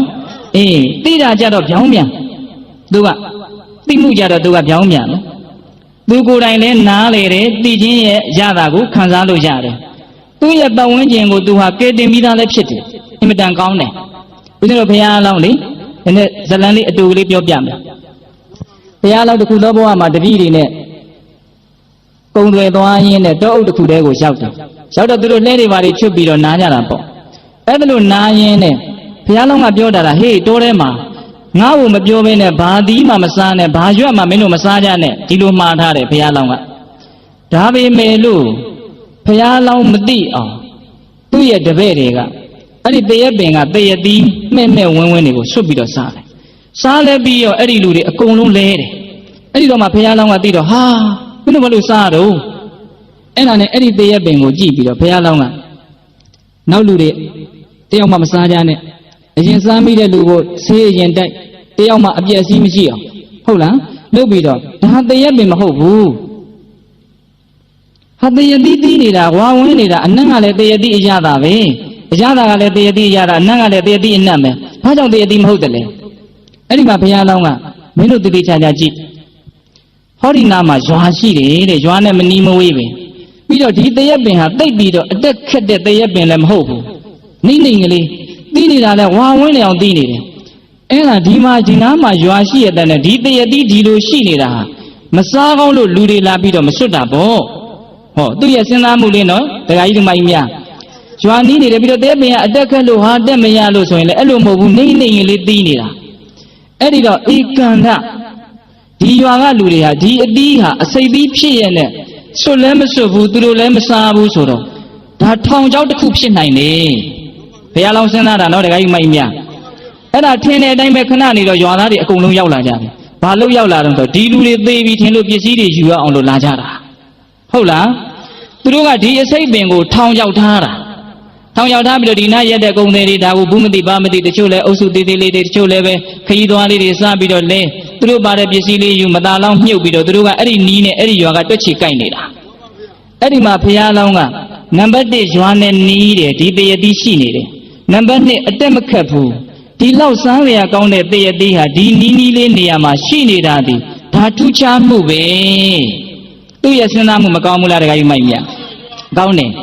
အဲ့ဒီအသိဉာဏ်ကြောင့်သူ့ရဲ့နောက်လိုက်တွေဟာချမ်းသာရမရဘူးလားရတယ်ဒါကြောင့်လောကီလိုလည်းပဲစားတဲ့နဲ့မစားတဲ့ဘူးသွားတဲ့နဲ့မသွားတဲ့ဘူးပြောတဲ့နဲ့မပြောတဲ့ဘူးဒါတွေကိုနားလည်ဖို့မလိုဘူးလားလိုတယ်အဲ့ဒီလိုအခြေခံအသိကစပြီးတော့သိရမယ်နော်တခါကြီးမိုက်မြမပြောတဲ့စကားပြောလိုက်ရင်တစ်ချက်တည်းအသက်ထွက်နိုင်နေဦးဇင်းတို့ဇတ်တော်တစ်ခုထဲမှာရှိတယ်ဘုရားလာအုပ်ချုပ်တဲ့ယသိတွေတောထဲမှာနေကြတာအဲ့ဒီလိုနေရင်လည်းဒီနေ့တော့စိတ်အင်မတန်တူပြီးတော့ယောဂအင်မတန်ကြီးတဲ့ယသိတစ်ပါးကသူ့နေရာလေးမှာသူထင်းခွဲနေတာပေါ့စိတ်မနိုင်တနိုင်မှပြီးတော့ထင်းလုံးကမကွဲနိုင်ဘူးတော်တော်နဲ့အဲ့ဒီအချိန်မှာပဲနေရတကဆရာလုတ်တဲ့ယသိတယောက်ရောက်လာတယ် ရောက်လာပြီးတော့ဖြင်းလိုက်တဲ့လူကွာဖြင်းလိုက်တဲ့ရက်ဒီနားလေးကဒီလိုခွဲပါလားဟောအဲ့ဒါလိုပြောတော့ဟိုလူကထင်းကိုခွဲမရလို့စိတ်တူနေတဲ့အချိန်နော်ဟုတ်လားအဲ့ဒီအချိန်မှာလာပြောတဲ့အတွက်ကြောင့်ထင်းလုံးကိုမခွဲဘဲနဲ့လာပြီးတော့ဆရာလုပ်တဲ့ရသေးရဲ့ခေါင်းကိုခွဲချလိုက်တယ်စိတ်တူနေတဲ့အချိန်မှာဒါပြောတယ်လားအဲ့ဒီလိုပြောလိုက်တဲ့အတွက်ကြောင့်ပေးတဲ့ရသူဘာဖြစ်ရလဲသိဆုံးသွားဟုတ်လားဒါကြောင့်စကားဆိုတာပါလေပြောတဲ့မှပြောရတယ်ဟုတ်လားအခြေအနေကိုကြည့်ပြီးတော့မှန်သောစကားပင်ဖြစ်စေကမှုအတိုင်းရှိကြည့်ပြီးတော့ပြောရတယ်သူပြောတာလေးကတော့အမှန်ပါပဲဟုတ်မှာပါပဲအဲ့ဒီအကြောင်းလေးလျှောက်ခွဲလိုက်ရင်ကွဲသွားမှာပဲသို့တော့ထင်းလုံးမကွဲပဲနဲ့ဘာကွဲသွားလဲခေါင်းကွဲသွားတယ်အဲ့ဒါနဲ့ဘုရားလောင်းကအဲ့ဒီနာရောက်လာပြီးတော့အေးဖြစ်မှဖြစ်ရလေရှားတစ်ချောင်းကိုမထိမ့်သိမ့်နိုင်တာနဲ့အသက်တစ်ချောင်းဆုံးရှုံးရတယ်ဒါနဲ့နေသားမအောင်ဟောဒီနာကတောင်ဖို့မှာနေတဲ့ခါရဲ့အတန်ကိုလည်းငါမကြားဘူးဘယ်ရောက်သွားတော့အဲ့ဒီတော့မှယသိတွေကပြောတယ်တဲ့အဲ့ဒီခါဟာတွန်းငိမ်မဟုတ်ဖဲနဲ့တွန်းတဲ့အတွက်ကြောင့်မုတ်ဆိုးကကြားသွားပြီးတော့လာပြီးတော့ဖမ်းဆီးသွားပြီခေါ်သွားပြီတတ်ပြလိုက်ပြီအဲ့ဒီမှာဘုရားလောင်းကအေးအခါမဟုတ်ဖဲနဲ့စကားပြောတဲ့လူသည်ဒီယသိနဲ့ဒီခါသေးရတယ်လို့ရုပ်တရက်သေးရတတ်တယ်တဲ့ဘာပြောတာလဲပြောတတ်ဆိုတတ်ဖို့အရေးကြီးတယ်အသိရှိဖို့နော်အသိရဲ့နယ်ပယ်ကအကျယ်ကြီးနော်တခါကြီးမိုင်းများအေးဒါကြောင့်အရာရာမသိသောပုဂ္ဂိုလ်သည်နံပါတ်1ကိုဆင်းရဲစေမယ်ပြီးရင်သူများကိုဆင်းရဲစေမယ်အရာရာသိသောနားလည်သောလိမ္မာသောပုဂ္ဂိုလ်သည်နံပါတ်1ကိုအစဉ်ပြေအောင်လုပ်နိုင်တာနဲ့တပြိုင်နက်တည်းသူများကိုလည်းအစဉ်ပြေစေမယ်မကောင်းဘူးလားကောင်းတယ်ဒါအခြေခံလေးကိုပြောတာနော်ဒါထက်လေးနဲ့တာကိုပြောပြမယ်အဝိဇ္ဇာဘိကဝေပုဗ္ဗင်္ဂမအာကုတလနံဓမ္မနံသမပတ္တိယနောဒေဝအာဟိရိကအနုတ္တပံဘိကဝေပိသလေးပါးจิตသားจิตသမီးတို့အဝိဇ္ဇာမသိခြင်းဆိုတဲ့အဝိဇ္ဇာတရားသည်အာကုတလနံဓမ္မနံအာကုသိုလ်တရားတို့၏ပုဗ္ဗင်္ဂမရှိသွားကောင်းဆောင်ကြီးသည်ဟောမသိမှုသည်မကောင်းမှုအလုံးတို့ရဲ့ခေါင်းဆောင်နဲ့နော်ဒီကမကြီးများအကုသိုလ်တွေဖြစ်ဆိုတာခေါင်းဆောင်ရှိတယ်ရှေ့ကနေသူကဆွဲသွားလို့အကုသိုလ်တွေကလိုက်ရတာသူ့ကြောင့်ဖြစ်တာမသိမှုခေါင်းဆောင်လို့အကုသိုလ်တွေဟာဘာဖြစ်ရတယ်လဲတရားဓမ္မတို့ဥဒ္ဒနရဲ့တန်တမှာဖြစ်ပေါ်လာရတယ်ဒါကြောင့်မသိမှုသည်မကောင်းမှုအလုံးတို့ရဲ့ခေါင်းဆောင်ကြီးတဲ့အနွာဒေဝအာဟိရိကအနုတ္တပံအာဟိရိကအနုတ္တပံမကောင်းတာကိုပြုရမှာပြောရမှာရှင်မရှက်ခြင်းမကြောက်ခြင်းဆိုတဲ့အာဟိရိကအနုတ္တပတရားတို့သည်အနွဒေဝနောက်လိုက်မျှလာသည်ဟောမရှက်ခြင်းမကြောက်ခြင်းကနောက်ကနေသူကတွန်းအားပေးတယ်မျက်စိနဲ့မြင်အောင်ကြည့်နော်အဝိဇ္ဇာကခေါင်းဆောင်ပြီးတော့ဆွဲခေါ်သွားတယ်ဘုစုကိုလည်းအကုသိုလ်တရားတွေကိုအဲ့ဒီအကုသိုလ်တွေကိုဒင်းပြီးချက်ပြီးအင်အားရှိဖြစ်အောင်ဘုစုကတွန်းအားပေးနေတာလေနောက်ကမရှက်ခြင်းမကြောက်ခြင်းကတွန်းအားပေးနေတာတဲ့အာဟိရိကအနုတ္တပနောက်တခါယူမိုင်းများအေးမကောင်းတာလုပ်ရမှာမကောင်းတာပြောရမှာမကောင်းတာကြံရမှာအဲ့ဒီမကောင်းမှုအကုသိုလ်တရားတို့သည်ဆင်းရဲဒုက္ခကိုဖြစ်စေတဲ့နောက်ဆုံးအပေဒုက္ခကိုပေးတတ်တဲ့သူ့ထက်ကြောက်เสียကောင်းတဲ့အရာမရှိဘူးလို့မသိတဲ့အခါကျတော့အကုသိုလ်ကိုကြောက်သေးလားမကြောက်တော့ဘူးအဲ့ဒီအကုသိုလ်ကိုမကြောက်တာကိုဘာခေါ်မလဲအနုတ္တပပေးတဲ့အကုသိုလ်ကိုမကြောက်တာဘာခေါ်မလဲအနုတ္တပမကြောက်ဘူးသူကဟုတ်လားမျက်စိကန်းနေတဲ့လူမပွေးနာသွားတယ်လို့မျိုးမြင်မှမမြင်မဲနဲ့မကြောက်ဘူးလေအဲ့ဒါလိုပဲအကုသိုလ်ရဲ့အကျိုးတရားကိုမမြင်တဲ့အတွက်ကြောင့်မကြောက်ခြင်းဆိုတဲ့သဘောတရားဖြစ်လာတယ်မကြောက်မှတော့ရဲလုပ်ပြီပေါ့ဟုတ်လားအေးအာဟိရိကဆိုတာဒီအကုသိုလ်တရားတွေဟာမြင့်မြတ်တဲ့တရားတွေမဟုတ်ဘူးသူတော်ဘာပစ္စည်းရခြင်းရတာသူများအသက်ကိုတတ်ခြင်းရတာလိန်ရတာညာရတာဟာတကယ်စင်စစ်မြင့်မြတ်သောပုဂ္ဂိုလ်တို့ရဲ့အလုံးမဟုတ်ဘူးဒါရှက်เสียလို့နားမလဲတော့ရှက်သေးလားမရှက်တော့ဘူးမရှက်တာကိုဘာခေါ်မလဲအာဟိရိကမရှက်တတ်တဲ့လူဘာကိုမရှက်တတ်တာလဲမကောင်းတာလုပ်ရမှာပြောရမှာကြံရမှာကိုမရှက်တယ်အေးအဲ့ဒါလို့ရှက်ရကောင်းမှမသိကြောက်ရကောင်းမှမသိတဲ့စိတ်ဓာတ်သည်အကုသိုလ်တို့ရဲ့နောက်လိုက်တဲ့သူကနောက်ကနေအပေးနေတာဟုတ်လားတခါကြီးမိုင်းများအေးခေါင်းဆောင်ကဘယ်သူတဲ့လဲအဝိဇ္ဇာအကုသိုလ်တွေမှာခေါင်းဆောင်ရှိပါတယ်ဘယ်သူလဲအဝိဇ္ဇာနောက်လိုက်ကဘယ်သူလဲမရှက်ခြင်းမကြောက်ခြင်းမရှက်ပါဘူးမကြောက်ပါဘူးဆိုမှတော့ပြုပြီပေါ့ပြောပြီပေါ့ဟုတ်လားအေးဒါကြောင့်တရားဓမ္မဆိုဦးဇင်းတို့ဒုက္ခတွေအလုံးသည်အကုသိုလ်ကြောင့်ဖြစ်တယ်ဟုတ်လား အာကုသိုလ်အားလုံးသည်မသိမှုကြောင့်ဖြစ်တယ်ဒါကြောင့်မသိတာတွေရှော့ကျသွားရင်မကောင်းဘူးလားကောင်းတယ်အေးသိတာကြတော့ဖြောင်းပြန်နော်သိတာကြတော့ဖြောင်းပြန်ဝိဇာဘေကဝေပုပ္ပင်္ဂမကုသလနံဓမ္မနံသမပတ္တိယနွတိဝါဟိရောတပံဘေကဝေပေတလေးပါးจิตသားจิตသမီးတို့ဝိဇာတိခြင်းဆိုတဲ့ဝိဇာတရားသည်ဝါပညာတရားသည်ကုသလနံဓမ္မနံကုသိုလ်တရားတို့၏ပုပ္ပင်္ဂမရှိသောကောင်းဆောင်ကြီးသည်ဟောတိခြင်းကြတော့ကုသိုလ်အားလုံးတို့ရဲ့ရှေ့သွားကောင်းဆောင်ဟုတ်လားမြင့်မြတ်တဲ့ကောင်းကျိုးချမ်းသာကိုပေးနိုင်တဲ့စိတ်နှလုံးကိုအေးချမ်းစေတဲ့အပြစ်ကင်းတဲ့ကုသိုလ်ကောင်းမှုမှန်သမျှမှာခေါင်းဆောင်ရှိပါတယ်အဲ့ဒီခေါင်းဆောင်သည်ဝိဇ္ဇာဟုတ်လားဝိဇ္ဇာဆိုတဲ့ပါဠိစကားသည်သိခြင်းလို့အဓိပ္ပာယ်ထွက်တယ်နော်မြေရှုမိုးပြန်အင်းဝိဇ္ဇာပြဒါဝိဇ္ဇာဒါတွေကိုဆိုလိုတာမဟုတ်ဘူးအဲ့ဒီဝိဇ္ဇာအကြောင်းလည်းဦးဇင်းတို့နားမလည်ပါဘူးဟုတ်လားဒီနေရာမှာဆိုလိုတဲ့ဝိဇ္ဇာအစစ်အမှန်ဒီပါလဲလို့မေးရင်သိခြင်းနားလည်ခြင်းဒီဝိဇ္ဇာဟုတ်လားအဲ့ဒီဝိဇ္ဇာဆိုတဲ့အသိဉာဏ်ရှိရင်ရှိသလောက်ကုသိုလ်တရားဟာဒုနဲ့ဒေနဲ့ရလာတယ်ဘာကြောင့်လဲခေါင်းဆောင်ကကောင်းနေကိုဟုတ်လားတခါကြီးမိုင်မြအေးအဲ့ဒီမှာသူ့မှာလည်းနောက်ကကုသိုလ်ကိုတွန်းအားပေးနေတဲ့သဘောရှိအဲ့ဒါကဘာတွေလဲဆိုတော့ဟိရုတ္တပံအနွားဒီဝဟိရုတ္တပံမကောင်းတာလုပ်ရမှာပြောရမှာရှက်ချင်းကြောက်ချင်းဆိုတဲ့ဟိရိဥတ္တပတရားနှစ်ပါးတို့သည်အနွားဒီဝနောက်လိုက်မြတာသည်ဟောသိခြင်းဆိုတဲ့တရားကကုသိုလ်တွေကိုခေါင်းဆောင်တယ်နောက်ကနေပြီးတော့ဟေ့မကောင်းတာမလုပ်နဲ့ဒါဟာကြောက်စရာဆိုတဲ့ဟောနောက်တခါယူမိုင်းမြဥတ္တပတရားကကုသိုလ်ကောင်းမှုကိုဘာလုပ်နေလဲအားပေးနေတယ်ဟုတ်လား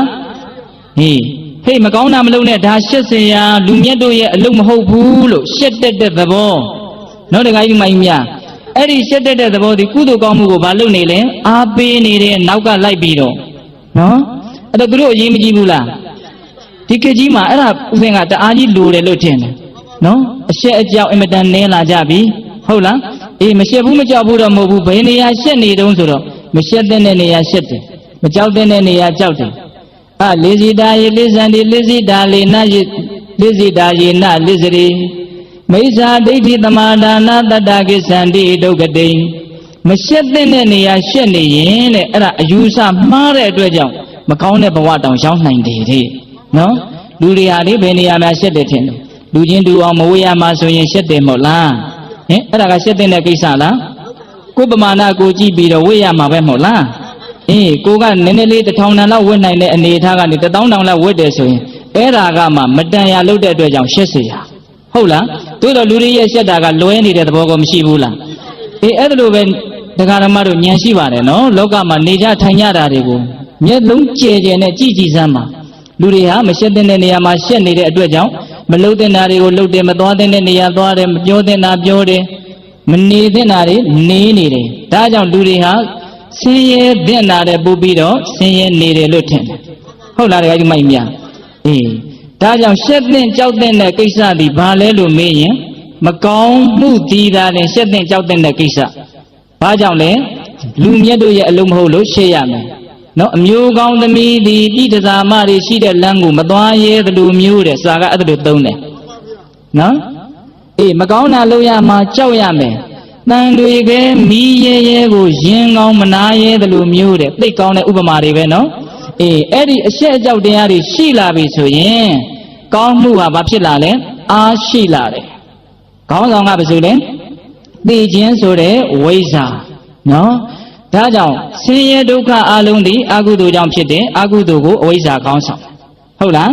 ချမ်းသာဒုက္ခအလုံးသည်ကုသိုလ်ကြောင့်ဖြစ်တယ်ကုသိုလ်အလုံးသည်ဝိဇ္ဇာကခေါင်းဆောင်တယ်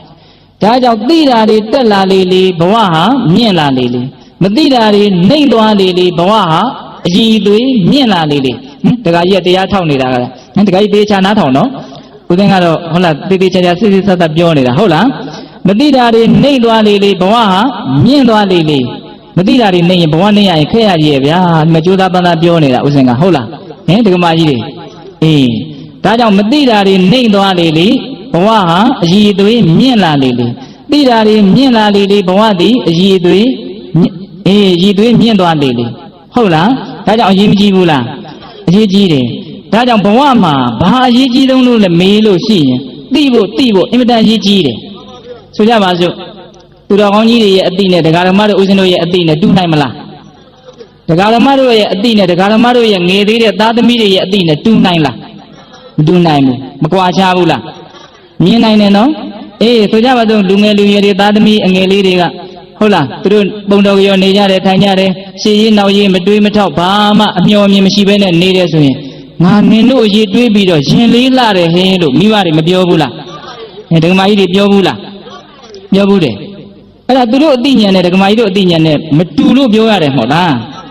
အဲ့ဒီလိုရင်လေးစရာလို့သိပေမလို့သားသမီးလေးတွေကတော့ရင်လေးစရာလို့သိလားမသိဘူးဒါကလောကမှာဖြစ်ရိုးဖြစ်စဉ်ပြောတာနော်အဲ့ဒါလိုပဲဒကာဓမ္မတို့ဦးဇင်းတို့ရဲ့ဘဝအခြေအနေကိုသူတော်ကောင်းကြီးတွေကကြည့်ဖခင်အစရှိတဲ့သူတော်ကောင်းကြီးတွေကကြည့်တယ်ရှေ့ကြီးမမြင်နောက်ကြီးမသိဘာမှမသိသေးတယ်မင်းတို့ရေးတွေးပြီးတော့ရင်လေးသေးတယ်ဖခင်ကလည်းအဲ့လိုပြောတာပဲဟင်အရိယာသူတော်ကောင်းကြီးတွေကလည်းအဲ့လိုပြောတာပဲခမည်းတော်ရဲ့မလိမ္မာတဲ့သားသမီးလေးတွေကိုခမည်းတော်ညီးလုံးထုတ်တယ်လို့ဒကာဓမ္မတို့ဦးဇင်းတို့ရဲ့မိုက်မဲမှုကိုလည်းသူတော်ကောင်းတွေကညီးလုံးထုတ်တာအထင်သေးလို့ရှုံချခြင်းလို့ညီးလုံးထုတ်တာလားတနာတဲ့ကရုဏာကြောင့်ညီးလုံးထုတ်တာလားအေးဆိုကြတော့သားသမီးလေးတွေကိုကြီးပွားစေခြင်းနဲ့မစင်းရဲစေခြင်းတော့ခက်တယ်လို့ဒီလိုပြောတယ်နော်အဲ့လိုပဲအရိယာသူတော်ကောင်းတွေကလည်းပြောတာပဲဒီတော့ဘာလဲဆိုတော့များများသိလေတနာလေပဲဟင်တခါကြီးမိုင်များများသိလေပါလေတနာလေပဲအဲ့တော့လောကမှာဘယ်သူကအတနာတက်ဆုံးလဲဒကမာကြီးဟောဒီလောကကြီးမှာဘယ်သူအတနာတက်ဆုံးလဲလို့ကဲဘယ်သူမှမပြောနိုင်ဘူးအဲ့ဒါတော့တော်တော်အံ့ဩတယ်ဗျာဖယားသည်အတနာတက်ဆုံးပေါ့မဟာကရုဏာရှင်ကြီးလို့ပြောတာကြားဘူးတယ်မို့လားလို့ဖယားအတနာတက်ဆုံးဘာဘူးလို့ဖယားအတနာတက်ဆုံးဖြစ်ရတယ်လေဖယားကအတိဆုံးမို့ပေါ့ဟင်တခါကြီးမိုင်မြဒီကောင်နေပဲခြေလန့်လှမ်းနေတာဘယ်ရောက်တော့မှအကုန်သိတယ်ဖယားကဟုတ်လားဒါကြောင့်မလို့ဟောမှားတော့မှာပဲဒါတွေကိုသိလို့မြတ်စွာဘုရားကပါလဲတနာတာဒါကြောင့်ဦးဇင်းတို့ပဋိသင်္ပိဒမတ်မှာလေမြတ်စွာဘုရားရဲ့ဉာဏ်တော်6ပါးထဲမှာမဟာကရုဏာသမပတ္တိဉာဏ်ဆိုတာပါတယ်အဲ့ဒီမဟာကရုဏာသမပတ္တိဉာဏ်ထဲမှာဘာပြောတာတုံးဆိုတော့ဘဟုဟိအာကာရေဟိပတ္တနာနံဗုဒ္ဓနာဘဂဝန္တာနံတတ္တေတုမဟာကရုဏာအောက်ကမတိဒါလေးကိုဦးဇင်းတို့အင်မတန်သဘောကျတယ်ဘဟုဟိအာကာရေဤများစွာသောအချင်းရာတို့ဖြင့်ပတ္တနာနံမြင်တော်မူကြကုန်သောဗုဒ္ဓနာဘဂဝန္တာနံဘုရားရှင်ကိုယ်တော်မြတ်ကြီးတော်ဟာတတ္တေတုတတ္တဝါတို့ရဲ့အပေါ်မှာမဟာကရုဏာအာကြီးတဲ့တနာခြင်းသည်အောက်ကမတိတက်ရောက်ဖြစ်ပွားလေ၏များများမြင်တော့များများတနာတယ်ဟုတ်လားအဲ့တော့ဒါကဦးဇင်းကဘာကိုပြောခြင်းလို့ဒီရွယ်ချက်နဲ့ဒီစကားလေးကချီးလာတယ်လဲဆိုတော့တရားဓမ္မတို့ဦးဇင်းတို့သာသနာမှာအရေးအကြီးဆုံးဒီတန်တရားကလွတ်ဖို့တန်တရားကလွတ်ဖို့ဆိုတာသစ္စာလေးပါးကိုသိမှလွတ်တာဗျသစ္စာလေးပါးသိတယ်ဆိုတာဒီခန္ဓာကိုအမြဲတမ်းတတိထားပြီးတော့ကြည်ပါများလို့ဉာဏ်ပါဝလာမှသစ္စာလေးပါးဆိုတာသိတယ်နော်အေးတရားကနည်းနည်းနဲ့လာပြီနော်အဲ့ဒီသစ္စာလေးပါးကိုထိုးထွင်းသိပြီးတော့နိဗ္ဗာန်ကဘာပါလို့သိသွားတဲ့ပုဂ္ဂိုလ်သည်ဘုရားအဖြစ်စေခြင်းသုံးကိုလုပ်ပေးလိုက်တာအဲ့ဒီလူကနော်တခါကြီးမိုက်မြအဲ့ဒီအတိကိုရမှသားလျင်ခုနတုန်းကဦးဇင်းတို့ရဲ့တရားဟာအထွတ်ထိပ်ကိုရောက်မှာနော်အတိညာဟာမြင့်လေမတိတာတွေဟာနေလေမြက်လေဒီလိုဖြစ်တယ်နော်ဒါကြောင့်သစ္စာလေးပါးကိုတိမှသားလျင်သာသနာနဲ့လည်းတွေ့ရကြိုးနဲ့တယ်လို့ပြောလို့ရတယ်လူဖြစ်ရကြိုးနဲ့တယ်လို့လည်းပြောလို့ရတယ်ဘာကြောင့်လဲသစ္စာလေးပါးကိုသိတဲ့အတိဒီတာနဲ့ဒုက္ခအလုံးကိုတကယ်ဏီကုန်းချုပ်ပေးနိုင်တဲ့အတွက်ကြောင့်လို့နားလည်ရမယ်ဟုတ်လားတကယ်ကြီးမိုင်းများဒါကြောင့်သစ္စာလေးပါးကိုသိခြင်းဆိုတဲ့အတိကိုရအောင်ကြိုးစားရမယ်သာသနာမှာဒါအရေးကြီးဆုံးပဲလို့နားလည်ရမယ်ဟုတ်လားအေးသူရသွားလို့ရှိရင်မြတ်စွာဘုရားကဘယ်လောက်ထိပြောထားလဲဆိုတကူတော်နဲ့လေလက်ညှိုးပေါ်မှာမြူမုံကလေးတင်ပြီးတော့မဟာပထဝီမြေကြီးနဲ့ဒီလက်ညှိုးပေါ်မှာရှိတဲ့မြေမုံဘယ်ဟာများလဲလို့မြတ်စွာဘုရားမေးတယ်ယဟန်တော်တွေမနှိုင်းရှင်အပ်ပါဘူးဘုရားအဲ့ဒါလိုပဲတဲ့သစ္စာလေးပါးကိုသိပြီးသားပုဂ္ဂိုလ်အတွက်ချုပ်သွားတဲ့ဒုက္ခတွေဒီမဟာပထဝီမြေကြီးမှာရှိတဲ့မြူမုံတွေလောက်များတယ်ကျန်တဲ့ဒုက္ခတွေလက်ညှိုးပေါ်မှာရှိတဲ့မြူမုံလောက်ပဲကျန်တော့တယ်တဲ့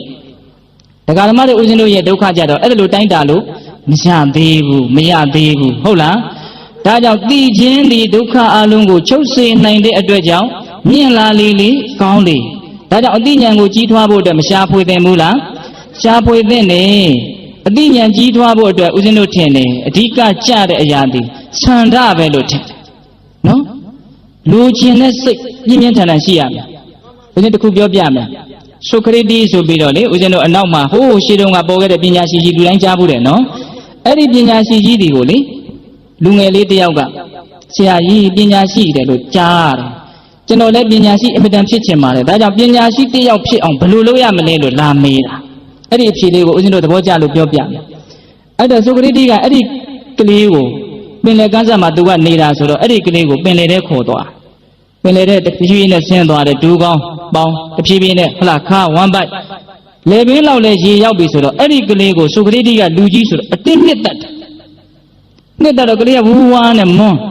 ခဏနေပြန်ပေါ်ပြီးတုံလေးချနှစ်တက်အဲ့ဒီကလေးညော့သွားပြီမွန်းနေပြီဆိုတော့မှဆိုကရိတိကအဲ့ကလေးကိုအဲ့တိုင်းပစ်ထားခဲ့ပြီးတော့ကမ်းပေါ်တက်လာအဲ့တော့ဟိုကလေးကတခါဝူဝါဝါနဲ့တခါစိတ်တီးတူပြီးတော့ဆိုကရိတိရဲ့နောက်ကနေရန်ထိရန်ထိုးနဲ့လိုက်လာပြီးတော့ခင်ဗျားကြီးဘယ်လိုလုပ်တာလဲပညာရှိဖြစ်အောင်ဘယ်လိုလုပ်ရမလဲလို့မေးတဲ့ကျုပ်ကိုဘာကြောင့်သေချောင်းကြံတာလဲအဲ့ဒီမှာဆိုကရိတိကနေပါအောင်မင်းကငါမေးအောင်မယ်မင်းခုနကတော့ရေနစ်နေတော့မင်းဘာအလိုချင်ဆုံးလဲတဲ့အဲ့ဒီမှာကလေးကမျက်လုံးပေကလက်နဲ့စဉ်းစားတယ်ငါဘာအလိုချင်ဆုံးလဲရေနစ်နေတဲ့အချိန်မှာငါဘာအလိုချင်ဆုံးလဲငါအလိုချင်ဆုံးဒီလေပဲအဲ့ဒီအချိန်ဟုတ်လားတရားကြီးမိုင်းများရေနစ်နေတဲ့လူအတွက်အဲ့ဒီရေနစ်နေတဲ့အချိန်မှာအလိုအဆုံးအလိုချင်ဆုံးအတန်းတဆုံးဒီဘာဖြစ်မလဲရေပဲကျွန်တော်အဲ့ဒီအချိန်မှာအလိုချင်ဆုံးကတော့လေပဲလို့ပြောတယ်အဲ့ဒီတော့ဆိုကရိတိကအေးမင်းရေနစ်တဲ့အချိန်မှာလေကိုဆာလောင်မှုတ်သိပ်တန်းတတယ်လို့မျိုးပညာကိုမင်းအဲ့လောက်လိုချင်တယ်ဆိုရင်မင်းပညာရှိကြီးတယောက်ဖြစ်မယ်တဲ့နောက်တခါယူမိုင်းများအေးတရားဓမ္မတို့ဦးဇင်းတို့မြတ်စွာဘုရားရဲ့အလောင်းတော်သူမိတာရှင်ရဲ့အသိလည်းပဲပညာပါရမီဖြည့်တော့အဲ့ဒီဥပမာလေးနဲ့အင်မတန်တူတယ်ပညာပါရမီဘယ်လိုဖြည့်ရမှာလဲသွန်းခံတဲ့ယဟန်သည်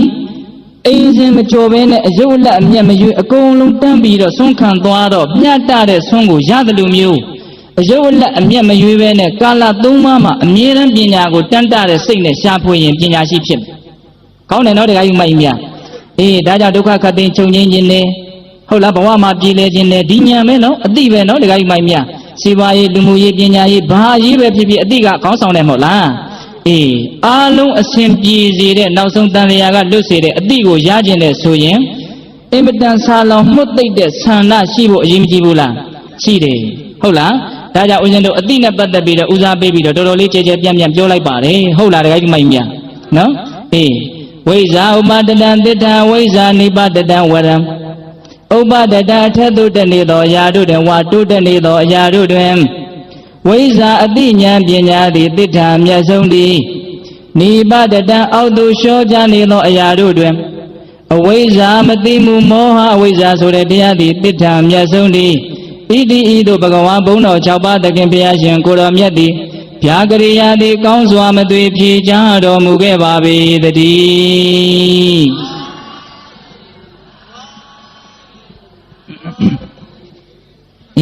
ပထမမေးနဲ့ဒုတိယမေးပြီးကြမယ်နော်နောက်တတိယမေးကပါလေခြေဖြင့်သွားတဲ့သောတတ္တဝါတို့တွင်ဘယ်တတ္တဝါသည်အမျက်ဆုံးနည်းဟုတ်လားပဝဇ္ဇမာနနံခြေဖြင့်သွားတဲ့သောတတ္တဝါတို့တွင်ကိဉ္တုအဘယ်တတ္တဝါသည်သစ္စာအမျက်ဆုံးနည်းဒီတော့မြတ်စွာဘုရားကဘယ်လိုဖြေတုံးဆိုတော့တံဃောပဝဇ္ဇမာနနံပဝဇ္ဇမာနနံခြေဖြင့်သွားတဲ့သောတတ္တဝါတို့တွင်တံဃောတံဃာသည်သစ္စာသစ္ထောအမျက်ဆုံးသည်တံဃာသည်အမျက်ဆုံးမေးသည်ပိဋကတံဃာသည်ခြေဖြင့်သွားတဲ့သောတတ္တဝါထဲမှာအမျက်ဆုံးနေမြတ်စွာဘုရားရဲ့တပည့်အရိယာတပည့်သားတာဝကတံဃာမဂ္ဂထံ၄ယောက်ပလထံ၄ယောက်လို့အရိယာပုဂ္ဂိုလ်၈ယောက်ကြားဘူးတယ်နော်တခါကြီးမိုက်မြကိလေသာအစင်းစင်းပယ်တတ်ထားကြတဲ့ပုဂ္ဂိုလ်တွေကိုအရိယာလို့ခေါ်တယ်မဟုတ်လားအေးသောတာပတ္တိမဉ္ဇဉ်ရပြီဆိုလို့ရှိရင်ဒိဋ္ဌိနဲ့ဝိသိကိစ္စငါဇွဲနဲ့တန်တရားလုံးဝကင်းသွားပြီမဟုတ်လားအေးအဲ့ဒါလို့အစင်းစင်းနောက်ဆုံးအရဟတမေအရဟတဘုကိုရသွားပြီဆိုရင်ကိလေသာကြံသေးလားမကြံတော့ဘူးအဲ့ဒီလိုကိလေသာအစင်းစင်းပယ်တတ်တော်မူတဲ့အရိယာတန်ဃာသည်ခြေဖြင့်သွားတဲ့သောတတ္တဝါတွေထဲမှာအမျက်ဆုံးမေးတယ်အဲ့တော့တတ္တဝါတို့ရဲ့အယုတ်အမျက်ကိုမြတ်စွာဘုရားကဘယ်ပေတံနဲ့တိုင်းတာလဲဒါလေးကိုဦးဇင်းကစိတ်ဝင်စားတယ်မကောင်းတာတွေကိုဘယ်အတိုင်းတာထိဖယ်နိုင်တယ်လဲဆိုတာကိုကြည့်ပြီးတော့အယုတ်အမျက်ရွေးတာဗျဟင်ဒကမာကြီးများလူတယောက်ရဲ့မျက်သလားယုတ်သလားဆိုတာဘာကိုကြည့်ပြီးတော့ရွေးတာလဲမကောင်းတာတွေဘယ်အတိုင်းတာထိဖယ်ထားသလဲ နော်သူမကောင်းပြောကိုဘယ်လောက်ထိလျှော့နိုင်တယ်လဲမကောင်းတာလုပ်တာကိုဘယ်လောက်ထိလျှော့နိုင်တယ်လဲဟုတ်လားနောက်ဆုံးမကောင်းတဲ့စိတ်ဓာတ်တွေသူဘယ်အတိုင်းဓာတ်ထိဖယ်ထားနိုင်တယ်လဲဆိုတဲ့မကောင်းတာအနေအများကိုကြည့်ပြီးတော့အယုတ်အမြတ်ရွေးတာပဲမဟုတ်လားလို့မင်းတကယ်ယူမိုက်များမကောင်းတာတွေဖယ်ရင်ဖယ်နိုင်တယ်လို့လူမြတ်ပဲဟုတ်လားနောက်ဆုံးမကောင်းတာလုံးဝမရှိတော့ဘူးဆိုရင်တော့တကယ်အမြတ်ဆုံးနဲ့ပါသွားပြီ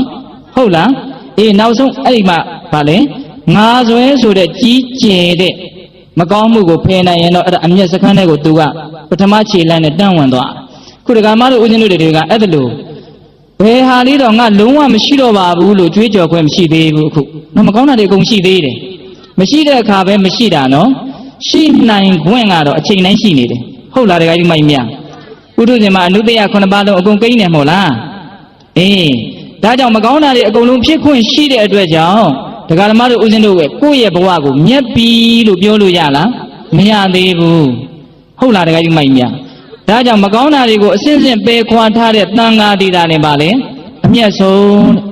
းအေးဒါပေမဲ့ဦးဇင်းတို့စဉ်းစားနေရရှိတာကအရိယာမဖြစ်သေးတဲ့သမုဒိတန်ဃာကိုဘယ်လိုစဉ်းစားမလဲ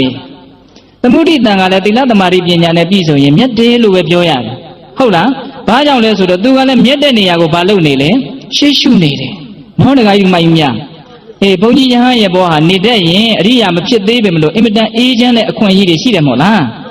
းလူတွေနဲ့တူတယ်လို့များထင်မလားဟင်တကယ်ကြီးမိုက်မြလူတွေနဲ့မတူဘူးနော်တကယ်ကြီးမိုက်မြနေရထိုင်ရတဲ့အခြေအနေချင်းတူသလားမတူဘူးအဲ့ဒီမတူတာလေးကိုတို့နဲ့တန်ဃာတွေနဲ့ဘာကွာသလဲဆိုတာလေးကိုနည်းနည်းလေးပြောပြမယ်ဘုန်းကြီးဖြစ်နေလို့အသားယူပြောတယ်မထင်နဲ့နော်တကယ်ကြီးမိုက်မြစဉ်းစားတတ်ဖို့ပြောပြတာမြတ်စွာဘုရားလက်ထက်ကလေရှင်အာနန္ဒာရဲ့တငယ်ချင်းရောဇဆိုတဲ့မန္လာမင်းသားတစ်ယောက်ရှိအဲ့ဒီမန္လာမင်းသားကရှင်အာနန္ဒာကိုအင်မတန်ခင်တယ်ခင်တော့ဘာလုပ်တုံဆိုတော့သူ့အသိဉာဏ်လေးနဲ့သူတိုင်းပြီးတော့သူများဒီဆွမ်းခံမှာစားရတဲ့ဘဝသူများလူမာတမ်းမှာအစဉ်ပြေတဲ့ဘဝဟန်မရပါဘူးရှင်ဘုရားလူထွက်ခဲ့တပည့်တော်ရှိတဲ့စီစဉ်တဝက်ပေးမယ်တငယ်ချင်းကဟုတ်လာ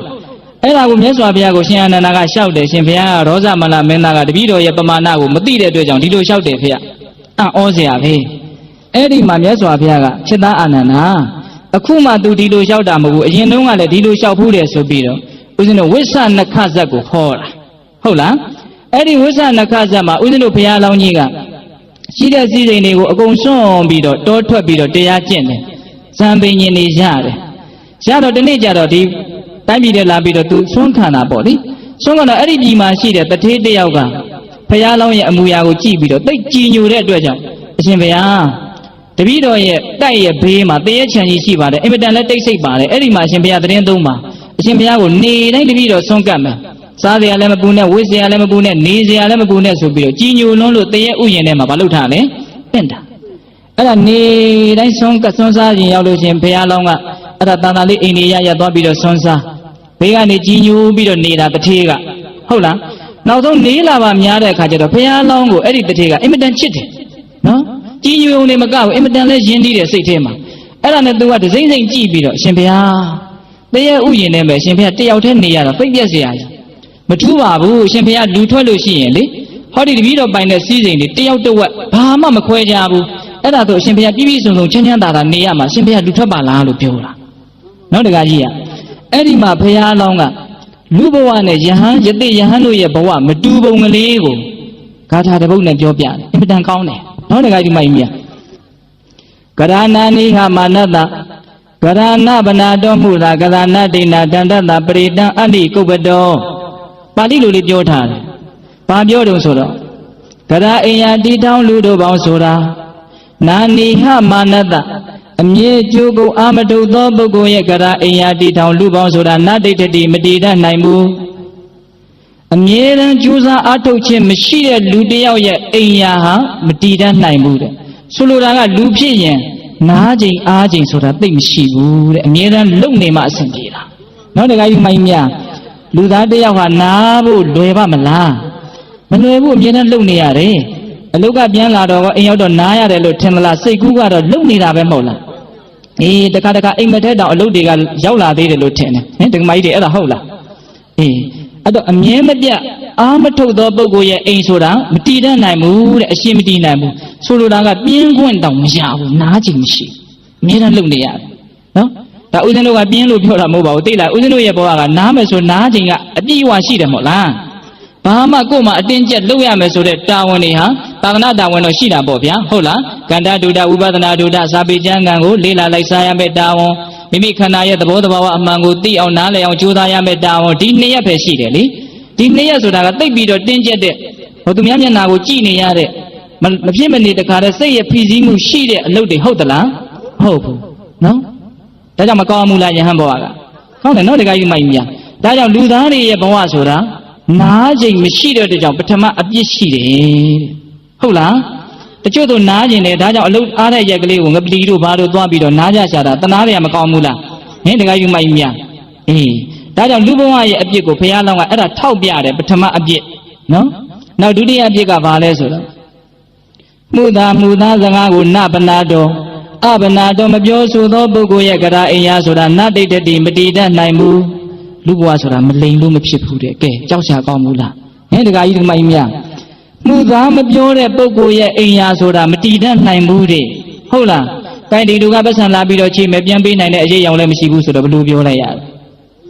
မရှိဘူးလို့ပဲပြောလိုက်ရတာအဲ့ဒါကအကောင်းဆုံးထွက်ပေါက်ပဲလေဟုတ်လားဒါကြောင့်မဖြစ်မနေလိန်ညာပြောဆိုနေရတဲ့ကိစ္စတွေကလူဘဝကြီးမှာမရှိဘူးလားယဟန်ဘဝမှာအဲ့လိုလိန်စရာအကြောင်းမရှိဘူးလိန်ရင်လို့လိန်တာကတော့တပိုင်းပေါ့နော်တခါကြီးမိုက်မြအေးဒါကြောင့်လူဘဝရဲ့ဒုတိယအပြစ်ဘုရားလောင်းထောက်ပြထားတယ်မလိန်လို့မဖြစ်တော့အောင်ကြက်တဲလွန်းလှတယ်တဲ့ဒါကြောင့်သူလူမထွက်ချင်ဘူးပေါ့ဘယ်နှချက်ရှိသွားပြီလဲနှစ်ချက်ရှိသွားတယ်ဗရဏဒိဏတန္တတအဒိဏတန္တတသူတစ်ပါးကိုဓမ္မပေးသောပုဂ္ဂိုလ်ရဲ့ကရာအိမ်ဆိုတာနတိတ္တိမတည်တတ်နိုင်ဘူးသူများကိုမနှိပ်စက်တဲ့ပုဂ္ဂိုလ်ရဲ့အိမ်ဆိုတာမတည်တတ်နိုင်ဘူးတဲ့အခြေအနေအားလျော်ဆိုတာတပါးသောသူကိုနှိပ်စက်ပေးရတယ်တဲ့ဟင်တခါကြီးတို့နှိပ်စက်ရလားတခါမကြီးတို့နှိပ်စက်ရလားသူများကိုယ့်အဖြစ်ကိုအမှန်တိုင်းသိဖို့လိုတယ်လေသားသမီးလေးတွေကိုတခါတခါကြမ်းကြမ်းထန်ထန်ပြောရတာရှိတယ်မို့လားစိတ်တိုင်းမကြတဲ့အခါသူများနစ်နာအောင်ပြောလိုက်ရတဲ့အခါရှိတယ်မို့လားအေးအချင်းချင်းနှိပ်စက်ရတယ်မို့လားလို့နည်းနည်းတော့နှိပ်စက်ရတာပဲနော်တခါကြီးမိုက်များတခါတလေလက်နဲ့ပါးစပ်နဲ့နှိပ်စက်ခွင့်မသားရင်မျက်စောင်းတစ်ချက်အကြည့်လောက်နဲ့တော့အ ਨੇ ဆုံးနှိပ်စက်ပေးလိုက်ရတာပဲဟဲ့တခါမကြီးတွေအဲ့ဒါဟုတ်လားဟုတ်တယ်သူများကိုမနှိပ်စက်တဲ့ပုဂ္ဂိုလ်ရဲ့အိမ်ယာဆိုတာမတည်တတ်နိုင်ဘူးဆိုလိုတာကလူဘဝဆိုတာရက်ဆက်သိရင်ရက်ဆက်မှရက်တည်လို့ရတဲ့အခြေအနေမျိုးတဲ့စိတ်တကြအောင်ပြောနေတာမဟုတ်ဘူးအမှန်နေပြောနေတာတခါကြီးကတရားဝဲပြီးရင်တခါကြီးဘုန်းကြီးမြတ်ဝဲမလားမသိဘူးဟင်မှန်လားပါနဲ့အတင်းပြောနေတာပဲဟင်တခါကြီးအေးဘယ်နှချက်ရှိသွားပြီတော့သုံးချက်ရှိသွားပြီကရဏဒိဏတန္တတပရိသံအာနိကုပ္ပတောပရိသံသူတော်ဘာတို့ရဲ့အာနိကုပ္ပတောနှိမ့်ဆက်မှုကိုမခံသောပုဂ္ဂိုလ်သည်အာနိကုပ္ပတောနှိမ့်ဆက်မှုကိုမခံသောပုဂ္ဂိုလ်ရဲ့ကရာအိမ်ဆိုတာနတိတ္တိမတည်တတ်နိုင်ဘူးသူတော်ဘာရဲ့အနှိမ့်ဆက်ကိုမခံရတဲ့ပုဂ္ဂိုလ်ရဲ့အိမ်ဆိုတာလည်းမတည်တတ်နိုင်ဘူးတဲ့နော်တခါကြီးမိုက်မြအေးကရဏဒိဏတန္တတဦးမင်းပြောတာနည်းနည်းရှင်းအောင်လွဲသွားသူတော်ဘာရဲ့အနှိမ့်ဆက်ကိုမခံရရင်မတည်တတ်နိုင်ဘူးပထမကအဲ့ဒါပြောတာပြီးမှသူတော်ဘာကိုမနှိမ့်ဆက်ရင်မတည်တတ်နိုင်ဘူးဆိုလိုတာကကိုယ်ကလည်းသူများကိုနှိမ့်ဆက်မှတည်တတ်နိုင်တယ်သူတော်ဘာရဲ့အနှိမ့်ဆက်ကိုလည်းနည်းနည်းပဲဖြစ်တော့ခံရမှလူဘဝဆိုတာတည်တတ်လို့ရတယ်ကဲခံရတယ်မို့လားတခါကြီးမိုက်မြအိမ်နီးနာချင်းနဲ့အဆင်မပြေတော့အပြောလေးတွေမခံရဘူးလားခံရတယ်ဟုတ်လားလုတ်ဖို့ကံပဲနဲ့အဆင်မပြေတော့မခံရဘူးလားခံရတယ်အဲ့တော့ဘဝမှာသူတော်ဘာရဲ့အနှိမ့်ဆက်ကိုမခံရဘဲနဲ့ဘဝဆိုတာရက်တည်လို့ရလားမရဘူးအဲ့ဒါယဟန်ဒီဘဝတဲ့ပိုးပြီးတော့ကြက်တေးတယ်လို့ဒီလိုအဓိပ္ပာယ်ပြောတာနော်တခါကြီးမိုက်မြအဲ့တော့မြတ်စွာဘုရားအလောင်းတော်ကဘယ်လိုပြောလိုက်လဲ၄မျိုးပြောလိုက်တာဟုတ်လားဘယ်နှမျိုးပြောလဲ၄မျိုးပြောတယ်အမြဲတမ်းအားမရှိအနာမရှိလုံနေမှရက်တည်နိုင်တဲ့အတွက်ကြောင့်လူဘဝသည်ကြက်တဲတယ်ဟုတ်လားပြီးတော့ဗာလဲမှုသားမပြောရင်မဖြစ်တော့အောင်ကြက်တဲတယ်ဟုတ်လားသူတစ်ပါးရဲ့နှိမ့်ဆက်မှုကိုမခံယူလို့မရတော့အောင်ကြက်တဲတယ်သူများကိုရက်ဆက်သိရင်ရက်ဆက်ရမယ့်အခြေအနေမျိုးကြက်တဲတယ်ဒါကြောင့်ငါလူမထွက်နိုင်ဘူးလို့ပြောပြတယ်ဖရာလောင်းကဟုတ်လားဒါကဥစဉ်ကဘာကိုရည်ရွယ်ပြီးတော့ပြောတာလဲယတိယဟန်နေရဲ့ဘဝနဲ့လူဘဝရဲ့ကွာခြားချက်ကလေးကိုပြောပြတာနော်တခါကြီးမိုက်မြဒါကြောင့်ဒီမှာပါလေတံဃောဘဝဇမာနနံဘဝဇမာနနံခြေပြင်းသွားတဲ့သောတတ္တဝါတို့တွင်တံဃောတန်ဃာသည်ဘဝရံဘဝတော်အမျက်ဆုံးသည်တန်ဃာသည်အမျက်ဆုံးဆိုတာကိုသဘောပေါက်အောင်ကိုယ်နဲ့လည်းပဲနှိုင်းတတ်အောင်ဒါအခြေခံလေးကိုပြောပြတာဟုတ်လား အနှစ်သာရရှိပြောရရင်ပါလေမကောင်းတာတွေကိုအစင်းစင်းဖယ်ခွာထားနိုင်တဲ့အတွက်ကြောင့်တန်ဃာသည်အမျက်ဆုံးဘာတန်ဃာလဲအရိယာတန်ဃာသမုဒိတန်ဃာကြတော့မကောင်းတာဖယ်ခွာဖို့ရှေ့ရှုနေတဲ့အတွက်ကြောင့်မြတ်တယ်ဒီလိုပြောတယ်နော်အဲ့တော့ဒါတတိယပါလေမြတ်စွာဘုရားရဲ့အဖြေဟုတ်ပြီလားတန်ဃောဘဝဇမာနနံဗုဒ္ဓောဘဝတတံဝရောစတုထမြောက်အဖြေကိုသွားကြမယ်နော်ဗုဒ္ဓဘုရားရှင်ကိုယ်တော်မြတ်ကြီးသည်ဘဝတတံစကားကောင်းကိုပြောကြားတတ်သူတို့တွင်တိဋ္ဌံတိဋ္ဌောအမျက်ဆုံးသည်ကောင်းတဲ့စကားကိုပြောကြားတတ်သူတဲမှာတော့ဘုရားသည်အမျက်ဆုံးပဲတဲ့ဒါလေးကတော့ဦးဇင်းတို့အကြိုက်ဆုံးအဖြေပေါ့ဗျာဟုတ်လားတခါကြီးမိုင်းမြ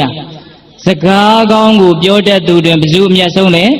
ဘုရားအမျက်ဆုံးတဲ့ဒီတော့စကားကောင်းလို့သုံးနှုန်းထားတယ်နော်တခါကြီးမိုင်းမြဘယ်လိုသုံးနှုန်းထားလဲစကားကောင်းကောင်းတဲ့စကားဆိုတာနံပါတ်1မှန်ရမယ်နံပါတ်2အကျိုးရှိတာကိုညွှန်ပြထားရမယ်ဟုတ်ရမို့လားဟင်ဒီစည်းမျဉ်းနှစ်ချက်နဲ့ညီမှကောင်းတဲ့စကားလို့အကျဉ်းများဖြင့်ပြောလို့ရမယ်မို့လားမြတ်စွာဘုရားရဲ့စကားတွေဟာလေလုံးဝမှန်တယ်ဟုတ်လားတခါကြီးမိုင်းမြလိုက်နာရင်လုံးဝအကျိုးမဲ့တွေကိုဖျက်သိမ်းပြနိုင်တယ်အကျိုးရှိတာတွေကိုပြည့်စုံအောင်ဆောင်ကျင်းပေးနိုင်တယ်ဘုရားရဲ့စကားတော်ဟာလေဒါကြောင့်ဘုရားစကားမှာဘာတန်တရားဝင်စရာမှမရှိဘူးဒကာဒကမတို့ဦးဇင်းတို့တွေကံကောင်းလွန်းလို့ဘုရားရဲ့စကားတော်တွေကိုအခုဘာလို့ခွင့်ရနေတာလဲနားထောင်ခွင့်ရနေတာလုံးဝတန်တရားဖြစ်ဖွယ်မရှိသောလုံးဝအတွေ့အကြုံရှိပြီးမှအတိတွေအမှန်တွေကိုသာပြောထားတဲ့စကားဟုတ်လားဒကာကြီးမိုက်မြဒါကြောင့်မြတ်စွာဘုရားရဲ့စကားဒီစကားတကစကားထဲမှာပါလဲအမျက်ဆုံးကြားလိုက်ရတာနဲ့ကိုပဲစိတ်ထဲမှာအကျိုးတွေအများကြီးရှိသွားတယ်တကယ်ကောင်းကောင်းမလုပ်ရသေးပဲနဲ့လေဒါလေးနဲ့ပတ်သက်ပြီးတော့ဦးဇင်းတို့အင်္ဂုတ္တပါဠိတော်မှာမှတ်တမ်းတင်ထားတာစိတ်ဝင်စားတဲ့အကောင်းတာလေးတစ်ခုပြောပြမယ်ဖခင်ရဲ့စကားဟာဘလောက်ကောင်းသလဲဆိုတာလေးကိုလေတခါကြီးဒီမိုင်းမြဘုရားရှင်ကိုယ်တော်မြတ်ဦးဇင်းတို့ဝေသာလီပြည်မှာသတင်းသုံးတော့အဲ့ဒီမှာကာရဏပါဠိဆိုတဲ့ပုံနာကြီးသူကထွက်ပြီးတော့လမ်းမှာသွားရင်းနဲ့ပိင်ကိယာနီလို့အမည်ရတဲ့ပုံနာတစ်ယောက်နဲ့လမ်းမှာတွေ့တဲ့အခါကျတော့ကာရဏပါဠိပုံနာကြီးကပိင်ကိယာနီပုံနာကြီးကိုမေးတယ်အရှင်ဘယ်ကပြန်လာတာတော့ငါယဟန်ဂေါတမတိကပြန်လာတာအဲ့ဒီလိုရက်ပြီးတော့စကားပြောရင်းနဲ့သင်ယဟန်ဂေါတမတိကိုသွားတယ်ဆိုတော့ငါမေးပါဦးမယ်ယဟန်ဂေါတမရဲ့ပညာအတိတ်အနက်ကိုသင်ဘယ်လိုမြင်လဲတဲ့အဲ့ဒီတော့ပိင်ကိယာနီပုံနာကြီးကဘာပြောတုံးဆိုတော့ငါကဘယ်လိုလူလဲယဟန်ဂေါတမကဘယ်လိုလူလဲယဟန်ဂေါတမရဲ့ပညာအတိတ်နဲ့ဘယ်လောက်ရှိပါတယ်လို့ငါမှသိနိုင်တဲ့ပညာမရှိပါဘူးတဲ့ယဟန်ဂေါတမရဲ့ပညာအတိတ်နဲ့ကိုသိနိုင်တဲ့လူဟာယဟန်ဂေါတမလိုလူမှပဲဖြစ်လိမ့်မယ်ဘိသိက်ရဲ့စကားလေးတွေကိုစစ်စစ်ပေါက်ပေါက်နားထောင်နော်ဖယားရဲ့အည်သွေးကိုတိတိကျကျသိနိုင်တဲ့လူဆိုတာဖယားမှာပဲဖြစ်လိမ့်မယ်နော်အဲ့ဒီမှာမြတ်စွာဘုရားကိုအဲ့လိုချီးကျူးတော့ပင်ကိယာနေကိုကာရဏပါဠိက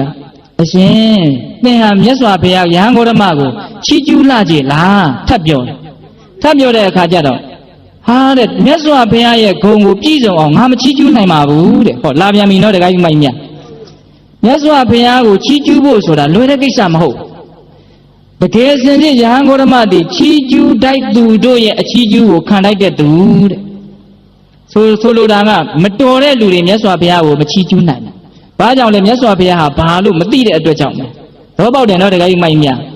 အဲ့တော့ချီးကျူးတိုက်လောက်အောင်တော်သောပုဂ္ဂိုလ်သည်သာလေမြတ်စွာဘုရားကိုမှန်မှန်ကန်ကန်ချီးကျူးတတ်တယ်ဟုတ်လားအဲ့ဒါလိုပြောတော့ကာရဏပါဠိပုံနာကြီးကဟာသင်ကယဟန်ဂေါတမကိုကြည်ညိုလာကြလားဘယ်အကျိုးကြောင့်ယဟန်ဂေါတမကိုဒီလောက်ကြည်ညိုတာလဲနော်တခါကြီးမိုက်မြအဲ့ဒီလိုမေးတဲ့အခါကျတော့ပိင်ကိယာနေပုံနာကြီးကသူဝတ်လာတဲ့အဝတ်ကလေးကိုလက်ကတော့တင်ပြီးတော့နားထောင်၅ချက်ပြောပြမယ်ဘိသိက်ဘယ်နှချက်ပြောပြမယ်၅ချက်ပြောပြမယ်မြတ်စွာဘုရားကို तू ဘာကြောင့်ဒီလောက်လှိုက်လဲကြည်ညိုရတယ်လဲအဲ့ဒီမှာ तू ပြောပြတဲ့စကားကိုဦးဇင်းတို့အခြေအနေနဲ့အချိန်အားလျော်စွာပေါ့နော်မြန်မာလိုအတူချုပ်ပဲပြောပြမယ်နော်တခါကြီးမိုက်မြနားလဲဖို့လိုရင်းလို့သဘောထားပြီးတော့နားလဲအောင်မယ်နားထောင်ကြရအစားကောင်းအသောက်ကောင်းနဲ့ဘိုက်ဝအောင်စားထားသောပုဂ္ဂိုလ်သည်မကောင်းတဲ့အစားအစာကိုမတန်းတတော့ဒီလိုမျိုးတဲ့နံပါတ်1ဥပမာပေးလိုက်တယ်နော်တခါကြီးမိုက်မြကောင်းမြတ်တဲ့အစားအစာကိုဝလင်အောင်စားသုံးထားတဲ့ပုဂ္ဂိုလ်သည် မကောင်းတဲ့ဉာဏ်ဖြင့်တဲ့အစားအစာကိုမတန်တာတော့တလူမျိုးဘုရားရှင်ကိုယ်တော်မြတ်ရဲ့တရားတော်ကိုကြားနာထားရတဲ့ပုဂ္ဂိုလ်သည်တရားသောအယူဝါဒရှိကြတဲ့သမဏပြမဏအမိခံကြတဲ့ပုဂ္ဂိုလ်တို့ရဲ့တရားစကားကိုနားထောင်လို့စိတ်မရှိတော့ဘူးဒါလေးကိုပြောပြတာနော်အဲ့တော့မြတ်စွာဘုရားရဲ့စကားကိုသာအရင်ကြားလိုက်ဘယ်စကားမှဝင်တိုးလို့မရတော့ဘူးအည်အသွေးချင်းကတိတ်ကွာသွားပြီဒါကိုပြောပြတာသိလားဘုရားရဲ့စကားကိုသာကြားဘူးထားမယ်ဆိုရင်ဟာဘယ်ကဘာကဘယ်နိုင်ငံကဘယ်ပညာရှိကြီးပြောတဲ့စကားစံထိုးကြည့်တိုင်းတာကြည့်မြတ်စွာဘုရားစကားကိုဘယ်စကားမှမမေ့ဘူးနော်တကယ်ယူမိုင်မြတ်ဒါဦးဇင်းတို့အလွတ်ပြောနေတာမဟုတ်ဘူးနော်အေးဒါကိုဘယ်လိုဥပမာပေးလိုက်တယ်ကောင်းတဲ့အင်မတန်မွန်မြတ်တဲ့အစားအစာနဲ့ဝနေတဲ့လူတယောက်ဟာအဲ့ဒီအချိန်မှာမကောင်းတဲ့အစားအစာကိုစားချင်မှမလားဟာစိတ်ကူးမှမရှိတော့ဘူးတိတ်ကောင်းတဲ့ဥပမာနော်တကယ်ယူမိုင်မြတ်ဒါကြောင့်မြတ်စွာဘုရားအဲ့ဒါလောက်ကောင်းတဲ့စကားအကြီးအသွေးတွေကိုမိမ့်မြတ်တော်မူတဲ့အတွက်ကြောင့်ဘုရားကိုသူသိကြည်ညိုတယ်တဲ့ဒါနံပါတ်1နော်နောက်နံပါတ်2ဘာပြောတုံဆိုတော့အင်မတန်စာလောင်မှုတ်သိမ့်နေသောပုဂ္ဂိုလ်သည်ပြားမုံစုပ်ဆိုတာဦးဇင်းတို့ပေါက်ပွင့်ကိုထောင်းပြီးတော့ပြားရည်နဲ့စိမ့်ပြီးတော့ဆုတ်ထားတာဟုတ်လားနူးလဲနူးညံ့နဲ့ချိုလဲချိုတယ်ပေါ့ဟုတ်လားအဲ့ဒီပြားမုံစုပ်ကိုစားလိုက်တယ်တဲ့ဘယ်နာလေးကပဲကြိုက်လိုက်ထပ်ပြီးတော့အရာသာဖြည့်ဆွက်เสียမလူလောက်အောင်အရာသာလည်းရှိတယ်အာဟာရလည်းဖြစ်တယ်ဟုတ်လားအဲ့ဒီလိုပဲမြတ်စွာဘုရားရဲ့စကားကိုနားထောင်လိုက်ရရင်စိတ်ထဲမှာဝလင်သွားတယ်ရောင်ရဲသွားတယ်တင်းတိမ်သွားတယ်ဒါပြောတာနော်တကယ်ဒီမိုင်းမြတ်ဘုရားရဲ့တရားစကားဟာအဲ့ဒါလိုဖြစ်စေနိုင်စွမ်းတတ္တိအထူးရှိတယ်နှစ်ချက်ရှိသွားပြီနော်ကောင်းတဲ့အစားအစာကိုစားရသူသည်မကောင်းတဲ့အစားအစာကိုမတန်းတသလိုပြားမုံစုံကိုရသောပုဂ္ဂိုလ်ဆာလောင်သောပုဂ္ဂိုလ်သည်ဘယ်နာကကြိုက်လိုက်စားလိုက်ချိုမြိန်နဲ့ကောင်းမြတ်တဲ့အရာသာကိုတွေ့သလိုဟုတ်လားနောက်တတိယဘာပြောတုံဆိုတော့စန္ဒကူးရွှေကိုဖြစ်စေစန္ဒကူးဝါကိုဖြစ်စေတဲ့အရင်ကဖြစ်ဖြစ်အဖျားကဖြစ်ဖြစ်အလယ်ကဖြစ်ဖြစ်တစုံတစ်ယောက်ကနမ်းမယ်ဆိုရင်အင်မတန်မှုေးကြိုင်တဲ့ရနံ့ကိုသေချာပေါက်ရမယ်မရပြီဘူးလားရမယ်အဲ့ဒီလိုပဲမြတ်စွာဘုရားရဲ့တရားကိုဘယ်လိုတရားပဲဖြစ်စေအစပဲဖြစ်စေအလယ်ပဲဖြစ်စေအဆုံးပဲဖြစ်စေနားထောင်ကြည့်လိုက်စန္ဒကူးနတ်ဘယ်နေရာကမဆိုရနေသလိုမျိုးဟုတ်လားစိတ်ရဲ့ကြည်နူးမှုနှစ်သက်မှုကိုဘုရားရဲ့တရားတော်သည်ဘယ်အစိတ်ပိုင်းကပဲစလေ့လာစိတ်ရဲ့ကြည်နူးမှုအေးချမ်းမှုကိုပေးပါတယ်တဲ့ပေးတယ်ဘယ်နှချက်ရှိသွားပြီတော့3ချက်ရှိသွားပြီနောက်နံပါတ်4ပါပြောတုံဆိုတော့အင်မတန်ယောဂဗျာနှိမ့်ဆက်လို့ပင်မနှောနေနေတဲ့ယောဂသည်ကိုကျွမ်းကျင်သောစေစရာသည်ထိုယောဂဝေဒနာမှာပပျောက်အောင်ထားမြောက်အောင်ကျွမ်းကျင်တဲ့စေဝါတို့ဖြင့်ကုစားပစ်လိုက်လို့ယောဂဝေဒနာတွေပျောက်သွားသလိုမျိုးဘုရားရဲ့တရားကိုနားလဲရရင်လေ့လာလဲရရင်စိတ်ထဲမှာဖြစ်ပေါ်နေတဲ့တောကပရိဒေဝစိုးရိမ်တာတွေပူဆွေးတာတွေဝမ်းနေတာတွေစိတ်ရဲ့မပြေလည်မှုတွေဟာအဲ့ဒီတရားကိုလေ့လာလိုက်ခြင်းကြောင့်လုံးဝပပျောက်သွားတယ်လက်တွေ့စမ်းကြည့်လို့ရတယ်နော်တခါဒီမိုင်များဒါမြတ်စွာဘုရားကိုချီးကျူးနေတာဟုတ်လားဒါကြောင့်ဘုရားစကားရဲ့အည်အသွေးကိုစတုထမြောက်သူကအဲ့လိုချီးကျူးပြကျွမ်းကျင်သောဆေးဆရာသည်ယောဂတဲ့ရဲ့ဝေဒနာကိုသူ့ရဲ့ဆေးဝါးနဲ့ဖယ်ပြစ်လိုက်တယ်လို့မျိုးတွေဟုတ်လားတခါဒီမိုင်များဒါကြောင့်ဦးဇင်းတို့ရွှေကျင်စတော်ဘုရားကြီးကဘုရားရှိခိုးလေးတစ်ပုဒ်ရေးထားတာရှိတယ်ယောဇင်နာဩတရံဗုဒ္ဓံပိဝန္တံဩတရံဓမ္မံယောဇင်နာဩတရံဗုဒ္ဓံမေခင်ကဩတရံဓမ္မံပိဝန္တံဩတရံတံဃာရောဂီကောတမဟာဝန္တိအင်မတန်ဆန်းကျယ်တဲ့ဘုရားရှိခိုးတွေကိုရေးတတ်တဲ့စတော်ကြီးရေးခဲ့တာနော်ဘာလဲအဓိပ္ပာယ်ကဩတရံတရားတိဟုသောစေတော်မြတ်ကိုယောဇင်တော်ဖော်ဆက်တော်မူခဲ့သောဗုဒ္ဓံသမားတော်ကြီးနဲ့တူတော်မူတဲ့ဘုရားရှင်ကိုယ်တော်မြတ်ကြီးကို၎င်းကောင်းတယ်နော်တခါဒီမိုက်မြတ်မေခင်ကမေခင်ရှိပါတိဟုသောဩတရံစေတပွဲဖြစ်သောဓမ္မတရားတော်မြတ်ကို၎င်းတရားကြတော့စီးတယ်ဟုတ်လားတကယ်ဒီမိုက်မြတ်ဩတရံမေခင်ရှိပါတိဟုသောစေတော်မြတ်ကိုပိဝန္တံတိုက်ကျွေးတော်မူတတ်သောတန်ခါတော်မြတ်ကို၎င်းစေတနာသုံးပါးဆုံးသွားတယ်နော်ဆေးကိုဖော်ဆက်တဲ့မြတ်စွာဘုရားဟုတ်လားဆေးတဲ့ဖွဲ့ဖြစ်တဲ့တရား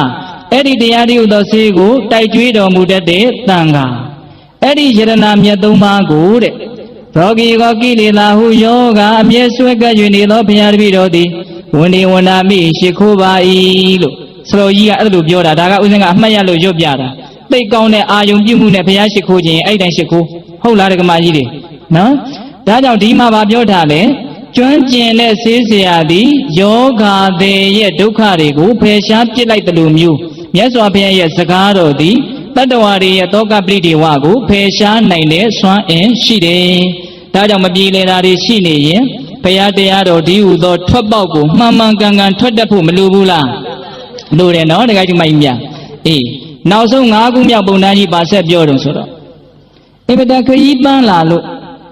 ့အပူလောင်နေနှိမ့်ဆက်လို့ရေကလည်းအင်မတန်ဆာလောင်မှုတ်သိပ်လာတဲ့ခရီးသွားတစ်ယောက်တည်းကြည်လင်အေးချမ်းတဲ့ကြာမြုံ၅ပါးနဲ့ပြည့်စုံတဲ့စိတ်ကန်းနဲ့လည်းပြည့်စုံတဲ့အရေးအာဝါဒနဲ့လည်းပြည့်စုံတဲ့ရေကန်ကြီးကိုတွေ့တဲ့အခါမှာတဲ့အ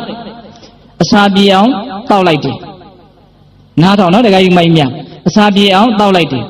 ပြီးရင်အဲ့ဒီတဲ့ကိုဆင်းပြီးတော့စိမ့်ပြီးတော့ရေကိုချိုးလိုက်တယ်စာရာပထမပြောက်သွားမယ်ပြီးရင်အိုက်ပူဆက်လောင်ဖြစ်နေတဲ့အပူအိုက်တွေပြောက်သွားမယ်နှစ်ချက်နော်တခါကြီးမိုင်းမြအဲ့တော့မြတ်စွာဘုရားရဲ့တရားတော်သည်နံပါတ်1စာလောင်မှုတ်သိပ်ခြင်းကိုဖယ်ရှားပေးနိုင်တဲ့အစွမ်းရှိတယ်နံပါတ်2ပူလောင်ခြင်းကိုဖယ်ရှားပေးနိုင်တဲ့အစွမ်းရှိတယ်ဒါကတကယ်လေးလာကြည့်ရင်တကယ်တရားဓမ္မတို့ယဉ်ကျေးမှုရှိအောင်လုပ်ကြည့်ရင်လက်ခံနိုင်တဲ့စကားတွေဖြစ်တယ်ဆိုတာသိရလိမ့်မယ်နော်တခါကြီးမိုင်းမြဟုတ်လားဒါကြောင့်ဘုရားတရားဒီဟုသောရေကန်ကြီးတွေကတရားတော်ဒီဟုသောရေတွေကိုတောက်လိုက်ရချိုးလိုက်ရတဲ့အခါမျိုးမှာအစာပြေသွားတယ်ပူလောင်မှုငြိမ့်သွားတယ်ဒါကြောင့်ဒီလောက်အကြီးအသေးရှိတဲ့စကားတော်တွေကိုမိန့်ကြားတော်မူတဲ့တတ္တဝါတို့အတွက်ကရုဏာရှိထားပြီးတော့ပြောတော်မူခဲ့တဲ့မြတ်စွာဘုရားကိုငါကြည်ညိုတာပါတဲ့အဲ့ဒီလိုပင်ကြီးယာနေကကာရဏပါဠိပုံသားကြီးကိုပြောတော့ကာရဏပါဠိပုံသားကြီးကလက်ဝက်ကိုတခါတည်းသူလက်ကတော့ထိုးပြီးတော့ဘုရားရှိတဲ့နေရာဥတည်လက်ဥကလေးချီးပြီးတော့နမောတတ္တဆိုပြီးတော့မြတ်စွာဘုရားကိုရှ िख ိုးတယ်နော်တခါကြီးမိုက်မြန်အဲ့ဒီမှာသူဘာပြောတုံးဆိုတော့သူပြောတာလေးကလည်းနည်းနည်းတော့စိတ်ဝင်စားစရာကောင်းသေးတယ်မျက်စိလဲနေသောပုဂ္ဂိုလ်ဒီလမ်းမှန်ကိုတွေ့လိုက်တယ်လို့မျိုးငါခံစားရတယ်တဲ့နော်တခါကြီးမိုက်မြန်တရားဆိုတာမျက်စိလဲပြေးသေးတယ်ဆိုတဲ့အဓိပ္ပာယ်နော်မျက်စိလဲပြေးသွားတာအင်မတန်ရတာရှိတယ်ဟုတ်လားတခါကြီးမိုက်မြန်မှောက်ထားတဲ့အရာကိုလှမ်းပြီးတော့ပြလိုက်တယ်လို့မျိုးပဲတဲ့ပေးတဲ့ဥပမာလေးတွေတော်တော်ကောင်းတယ်နော်တစုံတစ်ခုကိုခွက်နဲ့မှောက်ပြီးတော့အုပ်ထားလိုက်တယ်ထဲထဲဘာရှိမှမသိဘူးအဲ့ဒါကိုလှက်ပြလိုက်တယ်ဆိုရင်ဟာမြင်လဲရပြီကောင်းတယ်နော်တခါကြီးမိုက်မြမျက်စိအမြင်ရှိတဲ့လူတွေမြင်ပါစေတော့ဆိုပြီးတော့အမိုက်မှောင်ထဲမှာစီမီးကိုထွန်းပြလိုက်တယ်လို့မျိုးငါခံစားရတယ်တဲ့အလင်းရောင်နဲ့တွေ့တဲ့အခါမှာရှိတာတွေထင်ထင်ရှားရှားမမြင်ရဘူးလားမြင်ရတယ်တရားဆိုတာအဲ့လိုမျိုးပဲနော်တရားရဲ့အကြောင်းကိုအကူအညီယူပြီးတော့ထင်ထင်ရှားရှားမြင်အောင်မကြိုးစားသင့်ဘူးလားကြိုးစားသင့်တယ်တရားဒီဟုသောအလင်းရောင်မြတ်စွာဘုရားရဲ့စကားဒီဟုသောအလင်းရောင်ကိုမရဘူးဆိုရင်တရားဓမ္မတို့ဦးဇင်းတို့တွေထင်ထင်ရှားရှားရှိတာတွေကိုမြင်နိုင်မှာမလားမမြင်နိုင်ဘူးမမြင်နိုင်တော့တိုက်မိတာတိုက်မိခိုင်းမိတာခိုင်းမိဒီလိုဖြစ်ကုန်မယ်မဟုတ်လားလမ်းသွားလမ်းလာတွေမှန်ကန်နိုင်အောင်မလားမမှန်ကန်နိုင်တော့ဘူးဒါကြောင့်အဲ့ဒီပုံသားကြီးပြောတဲ့ဥပမာလေးကိုလည်းပဲတရားရဲ့အည်အသွေးတည့်ရဲ့အနေနဲ့သဘောပေါက်လို့ဦးဇင်းတို့ပြောပြတယ်နော်မျက်စိလဲနေတဲ့လူလမ်းမှန်ကိုရောက်သွားတယ်လို့မျိုးဟုတ်လားမှောက်ထားတဲ့အရာကိုလှက်ပြလိုက်တယ်လို့မျိုးမျက်စိမြင်တဲ့လူတွေမြင်ပါစေတော့ဆိုပြီးတော့အမိုက်မောင်မှာစီမီးကိုထွန်းလိုက်တယ်လို့မျိုးလို့သူဥပမာပေးပြီးတော့မြတ်စွာဘုရားနဲ့တရားတော်တန်ခါတော်ကိုစိတ်ကတဲ့ဥပဒကဖြစ်သူခံယူလိုက်တယ်အဲ့ဒါဦးဇင်းတို့အင်္ဂုတ္ထုမှာလာတဲ့ကာရဏပါဠိသုတ်တံနဲ့ဟုတ်လားဒါကဘာကိုပြောတာလဲစကားကောင်းကိုပြောသူတို့တွင်မြတ်စွာဘုရားသည်အမျက်ဆုံးဆိုတာကိုဦးဇင်းတို့ပြောပြတာဟုတ်လားဒါကြောင့်တရားဓမ္မတို့ဦးဇင်းတို့တွေကံကောင်းထောက်မှလို့ချွတ်ယွင်းချက်မရှိတဲ့မိမိလိုချင်တဲ့ချမ်းသာတဲ့ချမ်းသာမှန်တွေကိုညွှန်ကြားထားတဲ့ဒီစကားတော်တွေကိုနားထောင်ခွင့်ရနေတဲ့အချိန်မှာတန်ဖိုးထားပြီးတော့အများကြီးသိအောင်မလေ့လာသင့်ဘူးလားလေ့လာသင့်တယ်ဦးဇင်းတို့ထင်တယ်လေတရားအားထုတ်တဲ့အလုပ်ပြီးရင်မြတ်စွာဘုရားရဲ့စကားတော်ကိုလေ့လာရခြင်းသည်တွက်ချီအကြိုက်ဆုံးအကောင်းဆုံးအလုပ်လို့ထင်တယ်အလုပ်တွေကတော့အမျိုးမျိုးလုပ်နေတာပဲလေတခါကြီးမိုင်းမြဘလို့ပဲလုပ်နေအချိန်တွေကတော့အတူတူကုန်သွားကြတာပဲမဟုတ်လားတမျိုးတွေကိုကြိုက်ရလုပ်ပြီးတော့တရပြီးတရဒီလိုကုန်သွားကြတာပဲမဟုတ်လားအရေးကြီးတာကဘလောက်အနှစ်သာရရှိတဲ့အလုပ်ကိုလုပ်ပြီးတော့အချိန်ကုန်သွားတာလဲဆိုတာလေးကအရေးမကြီးဘူးလားအရေးကြီးတယ်ဒါကြောင့်မြတ်စွာဘုရားကပြီးတဲ့အချိန်တွေဘလို့ကုန်တယ်လဲဆိုတာပြန်စဉ်းစားရမယ်လို့ဟောထားတာရှိတယ်နော်ဒါကြောင့်တရားဓမ္မတို့တွေစကားအကောင်းဆုံးကိုပြောခဲ့တဲ့မြတ်စွာဘုရားရဲ့စကားတော်တွေကိုလေ့လာလိုက်စားခြင်းနဲ့စိတ်တွေအများကြီးဖြစ်အောင်ကြိုးစားပြီးတော့အဲ့ဒါရဲ့အသီးအပွင့်ကိုဝဝလင်လင်ခံစားနိုင်တဲ့ပုဂ္ဂိုလ်တွေဖြစ်ကြပါစေလို့ဒီစေတနာနဲ့ဦးဇင်းတို့ကပြောတာဟုတ်လားဒါကြောင့်ပါလေသတုထအဖြေသည် မြတ်စွာဘုရားလို့ဒီလိုနားလည်ရမယ်ဟုတ်လားအေးမေခွန်း၄ချက်အဖြစ်၄ခုပြီးမသွားဘူးလားပြီးသွားတယ်တိုးတက်နေတဲ့အရာထဲမှာပဲအရာအမြတ်ဆုံးလဲဒကမာကြီးတွေပြောပါဗျကြဲကြဲအေးအသိဉာဏ်သည်အမြတ်ဆုံးရှော့ကျသွားတာအောက်ကျသွားတာနည်းသွားတာတွေထဲမှာဘာအမြတ်ဆုံးလဲမသိတာသည်အမြတ်ဆုံးမသိတာတွေနည်းသွားရင်အကောင်းဆုံးလို့ဆိုလိုတာဟုတ်လားခြေဖြင့်သွားတဲ့သောတတ္တဝါတို့တွင်ဘယ်သူသည်အမြတ်ဆုံးလဲသံဃာသည်အမြတ်ဆုံးဘာကြောင့်လို့ဦးဇင်းကအကြောင်းပြတယ်လေမကောင်းတာတွေကိုအစဉ်စဉ်ဖယ်ခွာထားနိုင်တဲ့အတွက်ကြောင့်ဟုတ်လားအေးစကားကောင်းကိုပြောသူတို့တွင်ဘယ်သူသည်အမြတ်ဆုံးလဲမြတ်စွာဘုရားသည်အမြတ်ဆုံးတလုံးနဲ့အကြောင်းပြမယ်ဆင်းရဲဒုက္ခအလုံးကိုချုပ်ငြိမ်းစေသောကြောင့်ဘုရားရဲ့စကားကိုအမြတ်ဆုံးလို့ပြောတယ်နောက်တခါယူမိုင်းမြဘုရားကိုဘာကြောင့်စကားအကောင်းဆုံးပြောတယ်လို့ပြောရလဲဘုရားရဲ့စကားသည်ဆင်းရဲအလုံးကိုချုပ်ငြိမ်းစေသောကြောင့်ဒါကတော့တလုံးနဲ့ချုပ်မိအောင်ပြောလိုက်တာနော်အေးအဲ့ဒါလို့မြတ်စွာဘုရားရဲ့တရားတော်တွေကိုဒါဒီကနေ့ညတခါယူမိုင်းမြတနာရီနဲ့မိနစ်20နည်းနည်းကြော်သွားပြီနော်ဒါအမြတ်ဆုံးပါခေါ်မယ်ဏိဒန်းတုန်းကပြောခဲ့တယ်ပြန်ပြောနိုင်သေးလားအမြတ်ဆုံးသင်ယူမှုသိက္ခာနုတ္တရိယံဟုတ်လားအမြတ်ဆုံးပါလေသင်ယူမှုနော်ဒီကနေ့ညတခါကြီးဒီမိုင်းမြအမြတ်ဆုံးဘယ်နှမျိုးလောက်ရလိုက်လဲ6မျိုးလောက်ရလိုက်တယ်နော်အမြတ်ဆုံးမြင်တယ်အမြတ်ဆုံးကြားတယ်အမြတ်ဆုံးလက်ဆိုတဲ့အမြတ်ဆုံးရခြင်းဆိုတဲ့တရားတရားကိုလည်းရတယ်ပြီးတော့ဗာလဲအမြတ်ဆုံးသင်ယူမှုကိုလည်းရတယ်အမြတ်ဆုံးလှုပ်ကြွေးမှုလည်းရတယ်အမြတ်ဆုံးအောင်းမေးမှုကိုမရဘူးလားရတယ်တော့ဒီအချိန်ကလေးဒီတနာရီ2နာရီအချိန်လေးဟာတိတ်ပြီးတော့အဖို့တန်တဲ့အချိန်လို့ပြောလို့မရဘူးလားရတယ်ဝမ်းသာစရာကောင်းတယ်နော်တခါကြီးမိုင်းမြအေးဒါကြောင့်ဝမ်းမြောက်ဝမ်းသာစိတ်နဲ့ဒီတရားဒေသနာတော်ကိုမမေ့အောင်ဆက်လက်ပြီးတော့နှလုံးသွင်းနိုင်ကြပါစေဟုတ်လားပြီးရင်တိုးတက်ခြင်းအစစ်ဖြစ်တဲ့အသိဉာဏ်တိုးတက်အောင်ကြိုးစားနိုင်ပါစေဆုံးယုတ်ခြင်းအကောင်းဆုံးဖြစ်တဲ့မကောင်းမှုတွေမသိမှုတွေလျှော့ချနိုင်ပါစေဟုတ်လားအမြတ်ဆုံးဖြစ်တဲ့သံဃာတော်ကိုလည်းစည်းကပ်နိုင်ပါစေအကောင်းဆုံးဖြစ်တဲ့ဘုရားရဲ့တရားစကားတွေကိုလည်းအများကြီးကြားနာနိုင်ကြပါစေလို့ဦးဇင်းတို့ဆန္ဒပြုရင်းနဲ့ဗုဒ္ဓိသုတ်တံကိုအဆုံးသတ်ပါတယ်မေတ္တာပို့ပြီးတော့ဆုံးသတ်ရအောင်နော်တခါကြီးမိုင်းမြဘဝတုသဗ္ဗမင်္ဂလာရကံတုသဗ္ဗဒေဝတာသဗ္ဗဗုဒ္ဓ ानु ဘာဝေနတရာတုခိဘဝန္တုတိဘဝတုသဗ္ဗမင်္ဂလာရကံတုသဗ္ဗဒေဝတာသဗ္ဗဓမ္မာ ानु ဘာဝေနတရာတုခိဘဝန္တုတိဘဝတုသဗ္ဗမင်္ဂလာရကံတုသဗ္ဗဒေဝတာသဗ္ဗသံဃာ ानु ဘာဝေနတရာတုခိဘဝန္တုတိတေတုမကသင်တရားနာပိသပေါင်းသူတော်ကောင်းတို့ဇာတာအလုံးသောတတ္တဝါအနန္တတို့အားသဗ္ဗမင်္ဂလာလောကီလောကုတ္တရာကောင်းဆိုသည်မြတ်မင်္ဂလာဝါဝတိဘဝတို့ကောင်းစွာမသွေဖြစ်တော်မူကြပါစေတည်းတေတုမကတရားနာပိသပေါင်းသင်သူတော်ကောင်းတို့ဇာတာအလုံးသောတတ္တဝါအနန္တတို့အားသဗ္ဗဒေဝတာမိမိတို့ခန္ဓာကိုယ်မှာစောင့်တက်နေကြကုန်သောနတ်မိမိတို့အိမ်မှာစောင့်ကြနေကြကုန်သောနတ်မိမိတို့သာသနာမိမိတို့ကဘာမှာစောင့်ကြနေကြကုန်သောနတ်မြတ်နာကောင်းတာအပေါင်းတို့ကလည်းပဲ